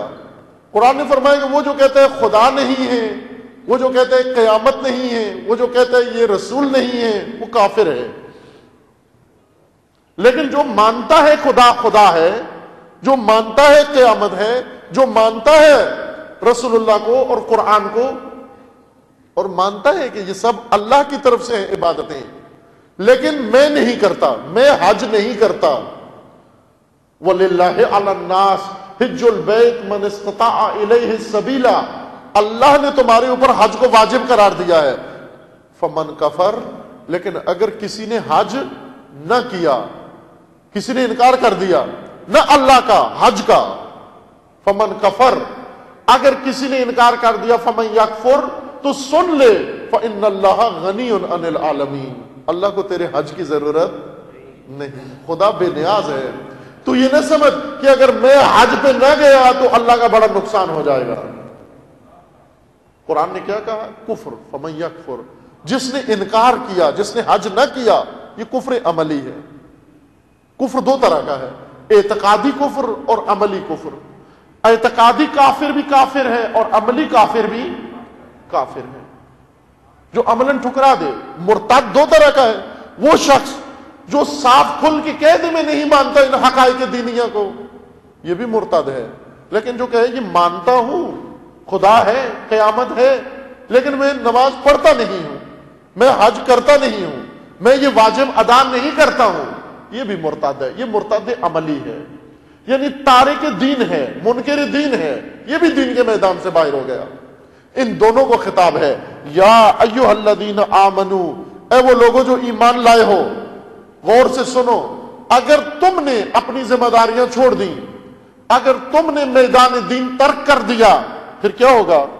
فسوف یأتی اللہ بقوم، خدا تمہیں چھوڑ کر، تمہیں سائڈ پہ کر دے گا، تمہیں دشمنوں کے حوالے کر دے گا، تمہیں کسی اور جنگ میں الجھا دے گا، تمہیں کسی اور میدان میں ڈال دے گا، دین کا میدان تم سے لے لے گا، تمہیں کسی اور کھیل کود میں لگا دے گا، اور تمہارے بجائے فسوف یأتی اللہ بقوم، تمہارے بجائے خدا ایک اور قوم لے کر آئے گا۔ اس قوم کی صفت کیا ہوگی؟ یحبہم و یحبونہ، وہ خدا کو پسند کرتے ہوں گے، خدا ان کو پسند کرتا ہوگا۔ خوب انسان کیوں دین کا راستہ چھوڑتا ہے؟ وہی عقل حساب گر چھڑا دیتی ہے۔ اس میں تو ٹائم ہی ضائع ہوتا ہے، بنیا عقل، اس میں تو وقت ضائع ہوتا ہے۔ عموماً کہتے ہیں کہ بچوں کو دین پڑھائیں گے، روٹی کہاں سے کھائیں گے؟ فوراً ایک عقل آ کر فوراً روٹی کا حساب پوچھ، اور کچھ بھی نہیں پوچھتے۔ عاقبت کیا ہوگی، دنیا کدھر جائے گی، سعادت کدھر جائے گی، فریضہ کدھر جائے گا، ذمہ داری کدھر جائے گی، سب کچھ چھوڑ چھاڑ کے فقط یہ پوچھتے ہیں کہ روٹی کدھر جائے گی۔ فقط روٹی کا سوال ذہن میں۔ یہ ایک عقل ہے جو انسان کے اندر فقط روٹی کو لے کر آتی ہے، یہ روٹی تیری پوری ہونی چاہیے۔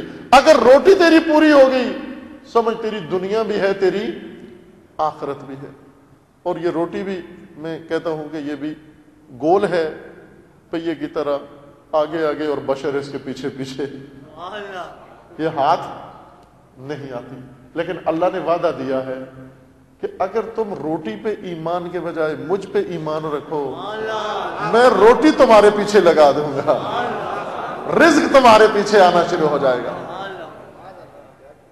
اگر تم مجھ پہ ایمان رکھو، توکل کرو مجھ پر اور میرے نظام پر اور میرے قانون پر، میں رزق تمہارے پیچھے لگا دوں گا، الٹ کر دوں گا۔ آج تم رزق کے پیچھے ہو، ہاتھ نہیں آتا، پھر رزق تمہارے پیچھے آئے گا اور تم رزق کو کہو گے، یہ غلے کو کہو گے کہ مجھے تیری ضرورت نہیں ہے۔ فسوف یأتی اللہ، اگر تم نے میدان دین ترک کر دیا، تمہارے بجائے خدا ایسی قوم پیدا کرے گا، یحبونہ و یحبہم و یحبونہ، وہ عاشق خدا ہوں گے اور یہ خود محبوب خدا بھی ہوں گے۔ اللہ انہیں چاہتا ہوگا، یہ اللہ کو چاہتے ہوں گے۔ دوسری صفت، اذلۃ علی المؤمنین، مومنین کے سامنے بہت نرم ہوں گے، مومنین کے ساتھ بہت نرم ہوں گے۔ وعزۃ علی الکافرین، اور کفار کے سامنے بہت شدید ہوں گے، کفار کے سامنے بہت شدت سے کام لیں گے۔ دوسری صفت، تیسری صفت، یجاہدون فی سبیل اللہ، اور ہمیشہ خدا کی راہ میں جہاد کرنے والے ہوں گے، ایک لحظے کے لیے جہاد فی سبیل اللہ کو ترک نہیں کریں گے۔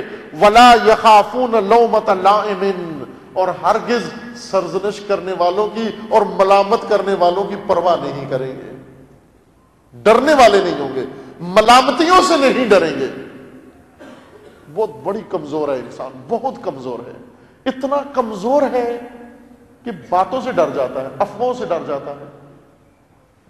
لوگ کیا کہیں گے، میں اگر یہ کام کر لوں لوگ کیا کہیں گے، یا ملامت کرنے والے کہتے ہیں یہ کدھر نکل گیا، یہ بچہ کدھر ڈال دیا آپ نے، اس کو کس راہ میں ڈال دیا آپ نے، وہ چند جملے انسان کو توڑ دیتے ہیں، انسان کا ارادہ توڑ دیتے ہیں، کسی مسخرے کی زبان سے ادا ہوتے ہیں، چونکہ خدا جس کو راہ حق میں ڈالتا ہے ساتھ اس کے خناس بھی بناتا ہے، وہ خناس آ کر اس کو گھیر کے کسی جگہ زخم لگاتا ہے اس کو، تاکہ اللہ اس کا ارادہ چیک کر لے کہ عزم پختہ کیا ہے یا نہیں کیا۔ لا یخافون لومۃ لائم، وہ کسی ملامت کرنے والے کی ملامت سے ڈریں گے نہیں۔ ذالک فضل اللہ یؤتی من یشاء، اور یہ فضل خدا ہے، خدا جسے چاہتا ہے عطا کر دیتا ہے۔ واللہ واسع علیم، اور اللہ کی صفات میں سے ہے کہ خدا وسعت دینے والا ہے، خدا کے ہاں کوئی کمی نہیں ہے۔ انما ولی، اس کے بعد انما ولیکم اللہ ورسولہ والذین آمنوا الذین یقیمون الصلاۃ ویؤتون الزکاۃ وہم راکعون، اگر تم دین کا میدان چھوڑ گئے تو یاد رکھو خدا دوسری قوم لے آئے گا، اور دوسری قوم کیا ہوگی؟ وہ عاشق خدا ہوں گے، اور خدا ان سے محبت کرنے والا ہوگا، یہ خدا کی راہ میں جہاد کرنے والے ہوں گے، یہ کسی ملامت گر کی ملامت سے نہیں ڈرنے والے ہوں گے۔ خدا ان کو کیا کرے گا؟ خدا ان کو اپنی ولایت کا نظام عطا کرے گا۔ کس کی ولایت میں آئیں گے؟ اللہ کی ولایت میں آ جائیں گے، رسول کی ولایت میں آ جائیں گے، اور اس کی ولایت میں آ جائیں گے جو نماز میں حالت رکوع میں زکوٰۃ دیتا ہے، یہ اس کی ولایت میں آ جائیں گے۔ انما ولیکم اللہ ورسولہ والذین آمنوا الذین یقیمون الصلاۃ ویؤتون الزکاۃ وہم راکعون ومن یتول اللہ ورسولہ،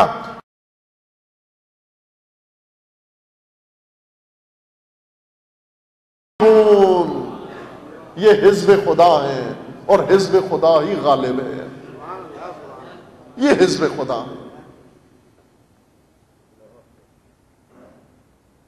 توجہ فرمائیں، جو اللہ کو ولی مان لیں، رسول کو ولی مان لیں، اور ان مومنوں کو ولی مان لیں جن کو خدا نے حق ولایت دیا ہے، یہ حق، یہ کس کو توفیق نصیب ہوگی؟ یہ ہر ایمان والے کو نہیں ہے۔ یا ایھا الذین آمنوا من یرتد منکم عن دینکم، تم میں سے جو دین سے مرتد ہو گیا اس کو ولایت نصیب نہیں ہوگی، نظام ولایت نصیب نہیں ہوگا۔ یہ نشانی ہے، وہ لوگ جو مرتد قرار دے کر خدا نے ان کو سائڈ پہ کر دیا، ان کی پہلی محرومیت نظام ولایت سے محرومیت ہے، مزہ نظام ولایت نہیں چکیں گے، نہ ولایت خدا کا مزہ، نہ ولایت رسول کا مزہ، نہ ولایت علی کا مزہ، نہ ولایت فقیہ کا مزہ۔ اللہ سزا دیتا ہے، روایات میں ہے کہ خداوند تبارک و تعالیٰ جب کسی بندے کو سخت سزا دیتا ہے اس کے دل سے اپنی محبت نکال لیتا ہے، یہ سب سے سخت سزا ہے، اور اس کے دل سے اپنی عبادت کی لذت نکال لیتا ہے، اور اس کے دل سے اپنی ساتھ مناجات کی رغبت نکال لیتا ہے، اس کا جی نہیں کرتا اللہ کی بارگاہ میں حاضر ہو کر خدا کو سجدہ کرے، اللہ نکال لیتا ہے اپنی لذت اس کو۔ یہ خدا کی سزائیں ہیں عزیز من۔ دعائیں ابھی حمزہ پڑھتے ہو، پڑھا کریں یہ دعائیں، ان کو معنی کے ساتھ پڑھا کریں، یہ ورد نہ بنائیں، یہ جنتر نہ بنائیں، ان دعاؤں کو توجہ کے ساتھ، غور کے ساتھ، بہت اعلیٰ مضامین کی دعائیں ہیں۔ اس میں امام فرماتے ہیں، اے پروردگار، یہ کیا ہوتا ہے کہ جب بندہ خدا تیری بارگاہ میں حاضر ہوتا ہے، نیت کرتا ہے میں تیری بارگاہ میں عبادت کے لیے ہوں، اسی وقت نیند آنا شروع ہو جاتی ہے، اسی وقت سستی طاری ہونا شروع ہو جاتی ہے، اسی وقت کوئی تکلیف بدن میں شروع ہو جاتی ہے، اسی وقت گھر میں کوئی کام پڑ جاتا ہے، اسی وقت مہمان آ جاتا ہے، اسی وقت کوئی اور مصیبت پڑ جاتی ہے۔ یہ عین اس وقت کیوں ہوتا ہے جب کوئی بندہ ارادہ کرتا ہے تیری بارگاہ میں حاضر ہونے کے لیے؟ اے پروردگار، کہیں ایسا تو نہیں کہ تو چاہتا ہی نہیں ہے یہ تیری بارگاہ میں حاضر ہو، تجھے اس کا حضور پسند ہی نہیں ہے، تو چاہتا ہی نہیں ہے یہ تجھے پکارے، تو اپنا نام ہی اس زبان سے سننا نہیں چاہتا، کہیں ایسا تو نہیں کہ یہ خود تو نے یہ رکاوٹیں بیچ میں ڈال دی؟ عزیزان من، تیاری کرتے ہیں، بس کہتے ہیں جب تیاری کی، بالکل تیار ہوئے، این اسی وقت مہمان آ گئے، این اسی وقت بلڈ پریشر ہائی ہو گیا، این اس وقت شوگر لو ہو گئی، این اس وقت بچہ رو پڑا، بچہ جاگ پڑا، این اس وقت مہمان نے فون کیا ہم آ رہے ہیں۔ اس مہمان سے پناہ مانگو جو عبادت خدا کے وقت ٹپک پڑتا ہے، اس مہمان سے پناہ مانگو جو فریضہ ادا کرنے کے وقت حائل ہو جاتا ہے، اس ٹیلی فون کال سے پناہ مانگو جو عین اس وقت آ جاتی ہے جب آپ کوئی خدا کی راہ میں قدم اٹھانا چاہتے ہیں۔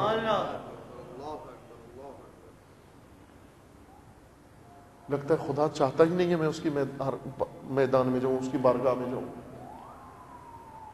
یا ایھا الذین آمنوا من یرتد منکم عن دینکم، تم میں سے جو بھی دین کا میدان چھوڑ گیا کسی بھی بہانے سے، جان لو خدا تمہیں چھوڑ دے گا، تمہیں کسی اور مشکل میں ڈال دے گا، اور تمہارے بجائے وہ قوم لے آئے گا جس کی یہ صفات ہیں، اور جس کی یہ صفات ہیں آخر میں فرمایا ان کو خدا نعمت عطا کرے گا، نعمت ولایت عطا کرے گا۔ خدا جب سزا دینا چاہے اپنی بندگی و عبادت کی لذت نکال لیتا ہے، اور جب کسی قوم کو، کسی قبیلے کو، کسی نسل کو سزا دینا چاہے سایہ ولایت اس کے سر سے ہٹا لیتا ہے، ولایت سے محروم کر دیتا ہے، ولایت کے بارے میں ان کے دلوں میں شبہے ڈال دیتا ہے۔ جمہوریت کے بارے میں کوئی شبہ نہیں ہوتا، آمریت کے بارے میں کوئی شبہ نہیں ہوتا، اگر شبہ ہوتا ہے تو ولایت فقیہ کے بارے میں ہوتا ہے۔ یہ کون لوگ ہیں؟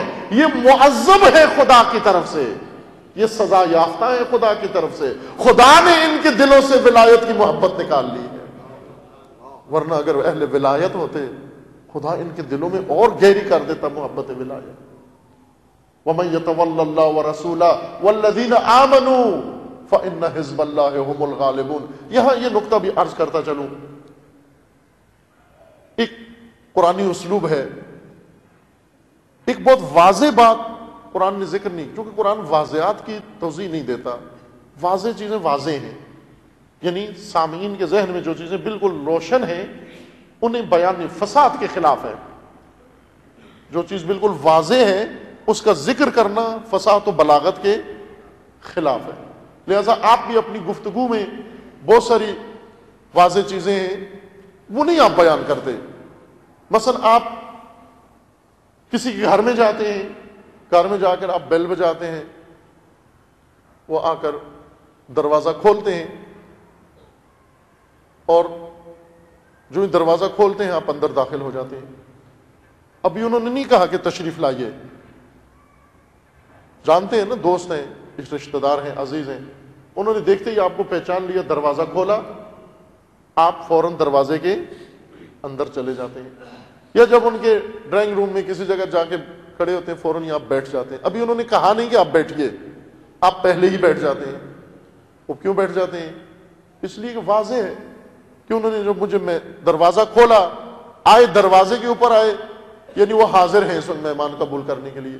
یہ کہنا ضروری نہیں کہ اندر آئیں، یہ جو دروازہ کھول کے ہٹ گئے پیچھے، اس کا مطلب ہے وہ اندر آنے کے لیے کہہ رہے ہیں۔ یہاں پر اگر بول کے کہیں کہ جی آپ فلاں صاحب ابن فلاں صاحب، آپ مثلا زید صاحب ابن عمر صاحب، آپ ہمارے گھر میں، میں فلاں صاحب ولد فلاں آپ کو کہتا ہوں کہ آپ ہمارے گھر میں تشریف لے آئیں، اگر کوئی یہ ساری باتیں کرے آپ کہیں گے بے وقوف ہے، یہ کیا کہہ رہا ہے، ہنس پڑیں گے آپ، چونکہ واضح ہے یہ ساری چیزیں کہ میں فلاں ہوں فلاں کا بیٹا، آپ فلاں ہوں فلاں کا بیٹا، میں مہمان آیا ہوں آپ کے گھر میں کام ہے، یہ واضح ہے۔ واضحات کو روشن کرنا فصاحت کے خلاف ہے، بلاغت کے خلاف۔ اس لیے جو بہت واضح نکتے ہیں انہیں قرآن بیان نہیں کرتا، انہیں سامعین پہ چھوڑ دیتا ہے، انہیں مخاطبین کی فراست پہ چھوڑ دیتا ہے۔ توجہ فرمائیں، یہاں ایک نمونہ اس کا موجود ہے، قرآن مجید کا فرمانا ہے کہ اگر تم نے دین چھوڑ دیا، چھوڑ دو، تم خدا تمہارے بجائے دوسری نسل لے آئے گا۔ وہ نسل کون ہوگی؟ جس کے اندر یہ صفات ہوں گی کہ وہ خدا کی راہ میں جہاد کریں گے، وہ خدا کو چاہتے ہوں گے، خدا ان کو چاہتا ہوگا، وہ کسی ملامت کرنے والی کی ملامت سے ڈرنے والے، تہمت لگائیں، ان کے اوپر جو مرضی ہے تہمت لگائیں، وہ کسی تہمت کی پرواہ کرنے والے نہیں ہوں گے۔ خدا ایسی نسل لے آئے گا، اور خدا ان کو نعمت ولایت عطا کرے گا، اور جو نعمت ولایت کے سائے میں آ جائیں، جو قبول کر لیں، فَإِنَّ حِزْبَ اللَّهِ هُمُ الْغَالِبُونَ، تو اللہ کی حزب غالب ہے، گروہ خدا غالب ہے۔ بیچ میں ایک واضح نقطہ چھوڑ دیا گیا، وہ واضح نقطہ کون سا ہے؟ وہ واضح نقطہ یہ ہے کہ جو ولایت اللہ میں آ جائیں اور ولایت رسول میں آ جائیں، اور ان لوگوں کی ولایت میں آ جائیں جن کا حق ولایت اللہ نے مقرر کیا ہے، یہ حزب اللہ ہے، اور حزب اللہ کے لیے خدا نے یہ قانون بنایا ہے کہ حزب اللہ ہمیشہ غالب ہے۔ یہ حزب اللہ ہے، یعنی یہاں پر اگر وضاحت کریں خلاف فصاحت تو یوں ہونا چاہیے تھا اس آیہ کریمہ میں، وَمَن يَتَوَلَّ اللَّهَ وَرَسُولَهُ وَالَّذِينَ آمَنُوا أُولَٰئِكَ هُمْ حِزْبُ اللَّهِ، یہ حزب اللہ ہیں۔ پھر اس کے بعد کہنا چاہیے تھا کہ فَإِنَّ حِزْبَ اللَّهِ هُمُ الْغَالِبُونَ، لیکن وہ حذف کر دیا گیا۔ کیوں؟ اس لیے کہ جب بعد میں فرما دیا گیا کہ حزب اللہ غالب ہے ہمیشہ، یعنی یہ گروہ حزب اللہ ہیں جن کے اندر یہ صفات پائی جاتی ہوں، یعنی جن کا دین سود و زیاں کا نہ ہو، پہلی صفت حزب اللہ کی، جن کا اللہ سے رابطہ بنیے والا رابطہ نہ ہو، لین دین والا رابطہ نہ ہو، جن کا اللہ سے رابطہ عاشقانہ رابطہ ہو، یحبہم و یحبونہ، اللہ انہیں چاہتا ہو، یہ اللہ کو چاہتے ہیں، جو اللہ کے ساتھ عاشقانہ رابطہ رکھتے ہیں۔ پہلی صفت یہ ہے ان کے اندر عاشق خدا ہو، دوسری صفت ان کے اندر تھکتے نہ ہو، انتھک ہو، تیسری صفت ڈرنے والے نہ ہو، بزدل نہ ہو، کسی کی پرواہ کرنے والے نہ ہو، نہ دشمن کی پرواہ، نہ اپنوں کی پرواہ، نہ تہمتوں کی پرواہ، نہ ملامتوں کی پرواہ۔ اور چوتھی صفت ان کی یہ ہے، وہ جو سایہ ولایت میں رہتے ہوں، ان کو حزب اللہ کہتے ہیں۔ اولئک، یہ حزب اللہ ہیں، فإن حزب اللہ هم الغالبون۔ اور حزب اللہ کون ہے؟ حزب اللہ وہ غالب گروہ ہے جس کا کام دین کو غلبہ عطا کرنا ہے۔ فإن حزب اللہ هم الغالبون، یعنی کیا نتیجہ نکلا اس آیت کا، اس ساری گفتگو کا؟ عزیزمان، نتیجہ یہ نکلا کہ اگر تم نے راہ غلبہ چھوڑ دیا، اگر تم نے غلبے کے علاوہ کوئی اور دین اپنا بنا لیا، تو خدا تمہیں ہٹا کر وہ قوم پیدا کرے گا، اس کے اندر ایسی صفات ہوں گی جس کا نتیجہ غلبہ دین ہوگا۔ فإن حزب اللہ هم الغالبون، اللہ کی حزب غالب ہے۔ حزب جماعت، گروہ، وہ لوگ جن کے اندر جو خدا کی، حزب اللہ حزب جماعت کو کہتے ہیں، لیکن یہ حزب ہمیشہ کسی محور میں بنتی ہے۔ قرآن نے دو حزبوں کا ذکر کیا ہے تقابل کے طور پر، حزب الشیطان اور حزب اللہ۔ وہ لوگ جو خدا کے خاطر جمع ہو جائیں اور خدا کے نام پر اکٹھے ہو کے جماعت بنا لیں، یعنی جن کا آپس میں تعلق اور رابطہ فقط خدا ہو، للہ ملے ہوں، وہ للہ چل رہے ہوں، اور خدا کے علاوہ کوئی اور چیز ان کے اندر مشترک نہ ہو، یہ حزب اللہ ہے۔ اور ایک ہے حزب الشیطان، جن کے درمیان نقطہ اشتراک شیطان ہے، جو فقط شیطان کی خاطر جمع ہو گئے، شیطنت کی خاطر جمع ہو گئے، کسی فتنہ و فساد کی خاطر جمع ہو گئے، انہیں قرآن نے حزب الشیطان کہا ہے۔ حزب اللہ قرآن کی زبان میں یعنی امت، وہ امت جس کی باغ ڈور امام کے ہاتھ میں ہو، ولی کے ہاتھ میں ہو، اس کی لقب یہ بیان کیا، فإن حزب اللہ هم الغالبون۔ حزب اللہ وہ امت جو غلبہ پائے گی، جو غالب آئے گی، حزب اللہ کبھی مغلوب نہیں ہو سکتی۔ جماعت خدا وہ گروہ جو اللہ کی خاطر میدان میں نکل آیا، یہ کبھی بھی شکست نہیں کھاتا، اگرچہ یہ مر جائے، شہید ہو جائے، لیکن شکست نہیں ہے اس کے اندر۔ عزیزان، عرض کیا تھا غلبہ عددی نہیں ہے، اس غلبہ سے مراد یہ نہیں کہ کثرت آ جائے گی، ہماری اکثریت ہو جائے گی۔ غلبہ کے بہت سارے پہلو ہیں۔ ماموریت ہماری غلبہ دینا ہے دین کو، اگر ہم غلبہ نہ دے سکے ہمیں ہٹا دیا جائے گا، خدا کا قانون تبادلہ ہمارے حق میں عملی ہو جائے گا، ہمیں سائیڈ میں کر دیا جائے گا، ہمیں کسی اور کام میں مشغول کر دیا جائے گا، ہمیں مشغول کرنے کے لیے مختلف گروہ آ جائیں گے، وہ ہمیں دوسرے کاموں میں مشغول کر دیں گے، اور غلبے کا راستہ ہم سے چھڑا دیا جائے گا، اور ہمارے بجائے، ہمارے بعد خدا وہ قوم لے آئے گا جو حزب اللہ ہے اور جو دین خدا کو غلبے تک پہنچا کر رہی ہے۔ اس ماموریت سے چشم پوشی نہیں کرنی، فریضہ ہے دین کو غلبہ دینا، کیونکہ مزاج دین غلبے کی طرف ہے، دین کو وہ پیروکار چاہیے جو اس کو غلبے کی طرف لے کر جائیں. مغلوب دین، اور ظاہر ہے میں نے جیسے عرض کیا کہ بنیا عقل کے ذریعے انسان اپنے دین کو غلبہ نہیں دے سکتا. بنیا عقل کے ذریعے فقط انسان اپنی جیب بھر سکتا ہے، اپنا گھر بھر سکتا ہے، اپنا پیٹ بھر سکتا ہے، غلبہ نہیں دے سکتا. غلبہ دین کو دینے کے لیے کون لوگ ہوتے ہیں؟ عاشق لوگ ہوتے ہیں. دین کو غلبہ دینے والے عاشق ہوتے ہیں. یحبہم و یحبونہ، جو اللہ سے عشق رکھتے ہیں اور خدا ان سے. اور یہی راہ کربلا ہے. کربلا میدان عشق ہے، سود و زیاں کا میدان نہیں ہے. نقصان ہی نقصان ہے. جان بھی جا رہی ہے، مال بھی جا رہا ہے، کنبہ بھی جا رہا ہے، اولاد بھی جا رہا ہے، سب کچھ جا رہا ہے. دنیا ساری لٹ رہی ہے، اور پھر حسین سب کچھ سخاوت مندانہ لٹا رہا ہے.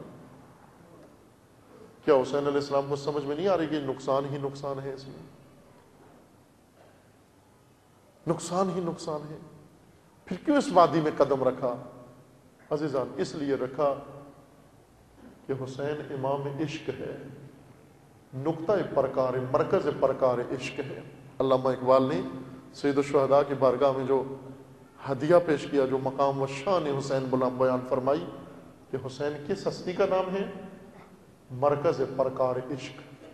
پرکار جسے دائرہ بناتے ہیں، جیومیٹری کا دائرہ بناتے ہیں، اس کے دو پائے ہوتے ہیں، ایک مرکز میں رکا ہوا ہوتا ہے اور ایک جو گھومتا ہے.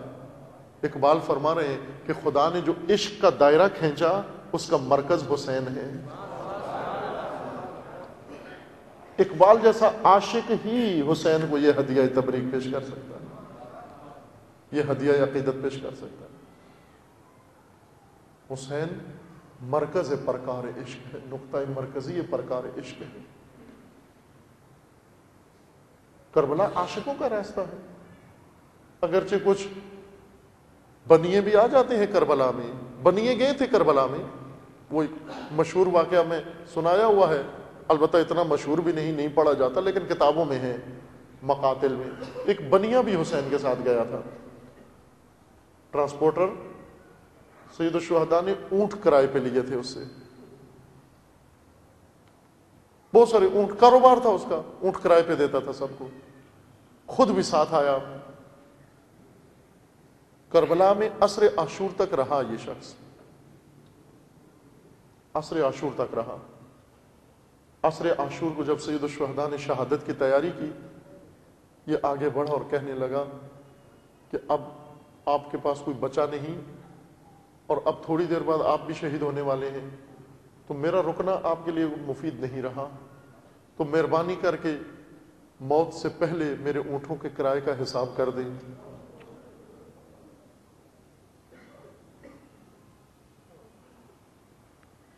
اللہ اکبر. دیکھیں پاکستان کے ایک شہر میں مجلس میں دھماکہ ہوا، خودکش حملہ ہوا.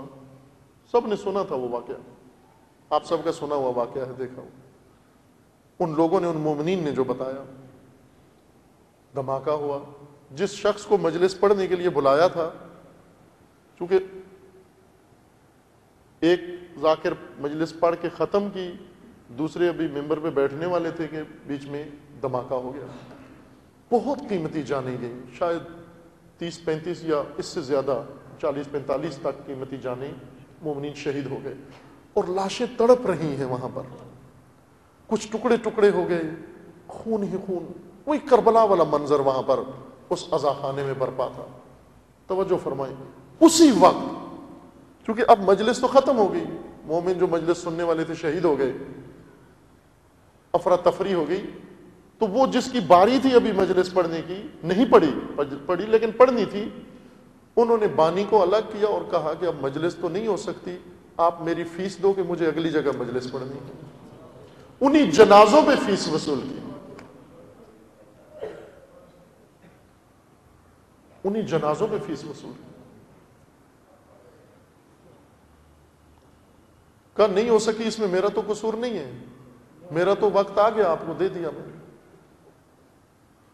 جب یہ واقعہ ان مومنین نے سنایا تو میں نے کہا کہ اگر یہ شخص کربلا میں ہوتا، یہ جو نام حسین لیتا ہے اور مصائب پڑھتا ہے اور رلاتا ہے اور ولایت کے تذکرے کرتا ہے، جب جنازوں پہ کھڑے ہو کے فیس مانگتا ہے جہاں سینکڑوں مومنین تڑپ رہے ہیں ابھی زخمی حالت میں،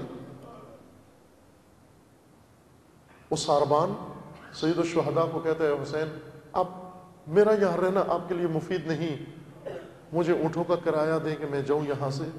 سید الشہداء نے اس کو دیا کرایہ، جتنا بنتا تھا اس سے زیادہ دیا، اور ساتھ راستہ بھی بتایا کہ اس راستے سے محفوظ نکل جا تو یہاں سے۔ چلا گیا، کربلا سے بہت دور چلا گیا، کربلا کی وادی سے نکل کے کسی اور وادی میں گیا، راستے میں ڈاکوؤں نے اس کو پکڑ لیا، اونٹ بھی چھین لیے، وہ پیسہ بھی چھین لیا اور اسے مار بھی دیا وہاں پر۔ کتنا شقی انسان تھا، عقل مند تھا، یہ عقل مند کربلا چلا گیا تھا۔ ایک عقل مند بنیا عقل رکھنے والا بھی کربلا چلا گیا، اور عین شہادت کے لحظے سے پہلے حسین سے کرایہ وصول کر کے حسین کو تنہا چھوڑ کے چلا گیا، آخر کار مارا گیا۔ جو تو نہیں کہ بنیے نہیں مرتے، بنیے بھی مرتے ہیں، لیکن خدا انہیں شہادت کی موت نہیں دیتا، کسی ڈاکو کے ہاتھوں موت دیتا ہے، مر گیا آخر کار۔ اور ادھر عاشق تھے، رات کو سید الشہداء نے شب عاشور چراغ بجھا کے انہیں کہا تم چلے جاؤ، جانے کے لیے تیار نہیں، ایک بھی نہیں اٹھا۔ کیوں نہیں اٹھے؟ سید الشہداء نے فرمایا مگر تم کیوں سوچتے کیوں نہیں ہو، عقل سے کام کیوں نہیں لیتے ہو، کل مارے جاؤ گے تم۔ امام نے خود فرمایا تم مارے جاؤ گے کل، پھر ہر ایک کو اس کی قتل گاہ بتائی کہ فلاں فلاں جگہ تم مارے جاؤ گے۔ پھر بھی سن کر، موت کا سن کر چہرے پہ تبسم آ گیا، پھر بھی اٹھ کر نہیں نکلے۔ کیوں عزیزان؟ اس لیے فرق یہ تھا، وہ ایک عقل مند تھا، یہ عاشق وہاں پر پہنچ گیا۔ وہ عاشق ہی کیا ہے جو جان بچا لے، عاشق تو ہوتا ہی جان دینے والا ہے۔ عزیز من، کربلا میدان عشق ہے۔ علی علیہ السلام جب جنگ صفین میں یا جنگ نہروان میں جب روانہ ہوئے کوفہ سے اس لشکر کی طرف، کربلا سے گزر ہوا علی علیہ السلام کا، جب کربلا کی خاک پہ پہنچے، چلتے چلتے امیر المومنین رک گئے، اپنی سواری روک کر گھوڑے سے نیچے اترے، کربلا کی خاک اپنی مٹھی میں لی اور 3 دفعہ فرمایا واللہ ہا ہونا، واللہ ہا ہونا، خدا کی قسم یہی وہ سرزمین ہے، اللہ کی قسم یہی وہ سرزمین ہے۔ ساتھی پوچھنے لگے مولا یہ کون سی سرزمین ہے؟ امام نے فرمایا عاشقوں کے گرنے کی یہی سرزمین ہے، عاشقوں کے گرنے کی یہی سرزمین ہے۔ اور وہ عاشق لشکر میں موجود تھا، حسین اس لشکر میں موجود تھے، وہ عاشق سن رہا تھا کہ یہی میدان عشق ہے، عاشق کو ایک دن یہی پر آنا ہے۔ اور عزیزوں جب 2 محرم کو وہ عاشق خدا آ گیا، لشکر عشق کے ساتھ آ گیا، اسی طرح سے گھوڑے سے اترے سید الشہداء، کربلا کی خاک اپنی مٹھی میں لے کر 3 دفعہ فرمایا واللہ ہا ہونا، خدا کی قسم یہی سرزمین ہے، یہی سرزمین ہے۔ پوچھنے لگے مولا کون سی سرزمین ہے؟ کہا عاشقوں کے گرنے کی یہی سرزمین ہے، میرے بچوں کے ذبح ہونے کی یہی سرزمین ہے، خیمے جلنے کی یہی سرزمین ہے، اصغر کے شہید ہونے کی یہی سرزمین ہے، اکبر کے گرنے کی یہی سرزمین ہے، عباس کے بازو قلم ہونے کی یہی سرزمین ہے۔ یہی میدان عشق برپا ہوگا۔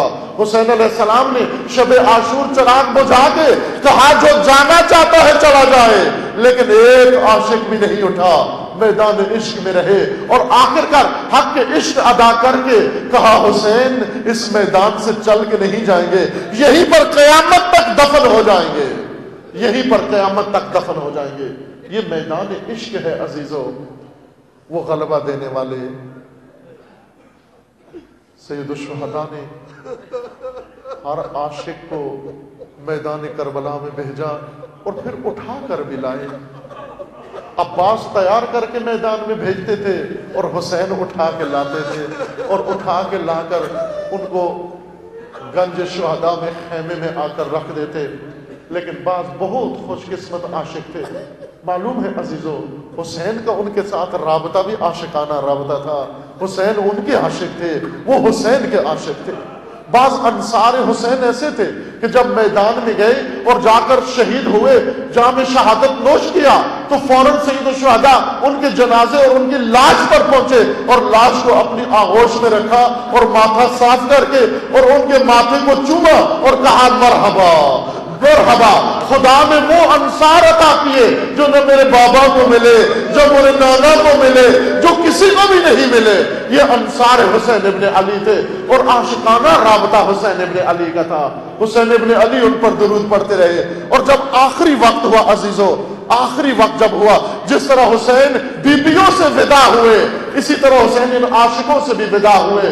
ایک دفعہ جب حسین نے ندا لگائی، این فرسان الحجا، میرے شیروں کہاں ہو، میرے دلیروں کہاں ہو، میرے مسلم کہاں ہو، میرے عباس کہاں ہو، کوئی جواب نہیں دیتا.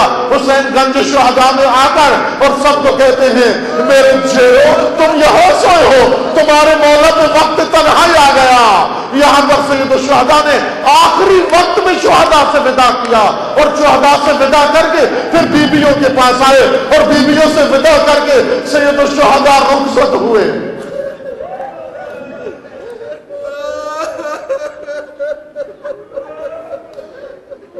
لعنت اللہ علی الظالمین فسيعلم الذين ظلموا أي منقلب ينقلبون. اللهم بحق اسمك العظيم الأعظم الأعز الأجل الأكرم يا الله يا الله يا الله يا الله يا الله يا الله يا الله يا الله يا الله. پروردگار بحق محمد و آل محمد، ہمارے اس قلیل سے ذکر کو اپنی بارگاہ میں قبول فرما. جو مومنین اس دنیا سے رحلت کر کے انہیں جوار رحمت میں مقام نصیب فرما. جو مومنین مریض ہیں انہیں شفاء کاملہ نصیب فرما. جو ملتمس دعائیں انہیں ان کی دعاؤں کو مستجاب فرما. جو صاحب حاجات ہیں ان کی حاجات کو پورا فرما. جن مریضوں کے لیے التماس دعا کی گئی ان کی شفا کے لیے پروردگارہ بحق اسماء الحسنى خود بحق شہداء کربلا پروردگارہ جملہ مرضى اسلام سمیت ان مد نظر مریضوں کو جلد از جلد شفاء کاملہ و عاجلہ نصیب فرما. پروردگارہ امت مسلمہ کو ظلم و ستم سے نجات عطا فرما. ان ظالمین کو ظلم سمیت نیست و نابود فرما. امریکہ اور اسرائیل کا خاتمہ فرما. تمام مظلوم ملتوں کو نجات عطا فرما. ملت مظلوم فلسطین کو نجات عطا فرما. ملت مظلوم کشمیر کو نجات عطا فرما. ملت مظلوم بحرین کو نہائی عطا فرما. آل خلیفہ کو نیست و نابود فرما. ان کے حامیوں سرپرستوں کو رسوا فرما. پروردگارہ بحق محمد و آل محمد حزب اللہ کو کامیابی نصیب فرما. سید مقاومت سید حسن نصر اللہ کی حفاظت فرما. رہبر معظم انقلاب اسلامی کا سایہ دراز فرما. انقلاب اسلامی کو دشمنوں کے شر سے محفوظ فرما. انقلاب اسلامی کو انقلاب امام زمان سے متصل فرما. پروردگارہ بحق محمد و آل محمد مملکت پاکستان کی حفاظت فرما. اس ملک کو دشمنوں کے شر سے محفوظ فرما. ملک کے اندر امن و امان برقرار فرما. ملک کے اندر فتنہ فرقہ واریت فتنہ و فساد دہشت گردی اور نفاق پھیلانے والوں کو نیست و نابود فرما. ان کے حامیوں سرپرستوں کو رسوا فرما. پیروان امیر المومنین عزاداران سید الشہداء جہاں کہیں بھی ہیں، بالخصوص سعودی عرب میں، بحرین میں، افغانستان میں، عراق میں زائرین سید الشہداء، پروردگارہ پاکستان کے اندر مومنین عزاداران جہاں کہیں بھی ہیں، بالخصوص کراچی میں، کوئٹہ میں، پارا چنار میں و دیگر مقامات پر ان کے عزت و مال و جان و ناموس کی حفاظت فرما. دشمنان عزاداری و تشیع اگر لائق اصلاح نہیں انہیں نیست و نابود فرما. اپنے ولی حق ولی اللہ العظم اجل اللہ تعالی فرج و شریف کا جلد از جلد ظہور فرما. ہمیں حضرت کے اعوان و انصار میں سے ہونے کی توفیق عطا فرما. تمام مرحومین کے لیے، مومنین و مومنات کے لیے، بالخصوص شہداء کے لیے و بالاخص امام شہداء حضرت امام خمینی رضوان اللہ علیہ کے لیے سورہ فاتحہ. بسم اللہ الرحمن الرحیم. الحمد للہ رب العالمین الرحمن الرحیم مالک یوم الدین. ایاک نعبد و ایاک نستعین. اهدنا الصراط المستقیم صراط الذین انعمت علیہم غیر المغضوب علیہم ولا الضالین. صدق اللہ العلی العظیم. درود پڑھیے محمد والے.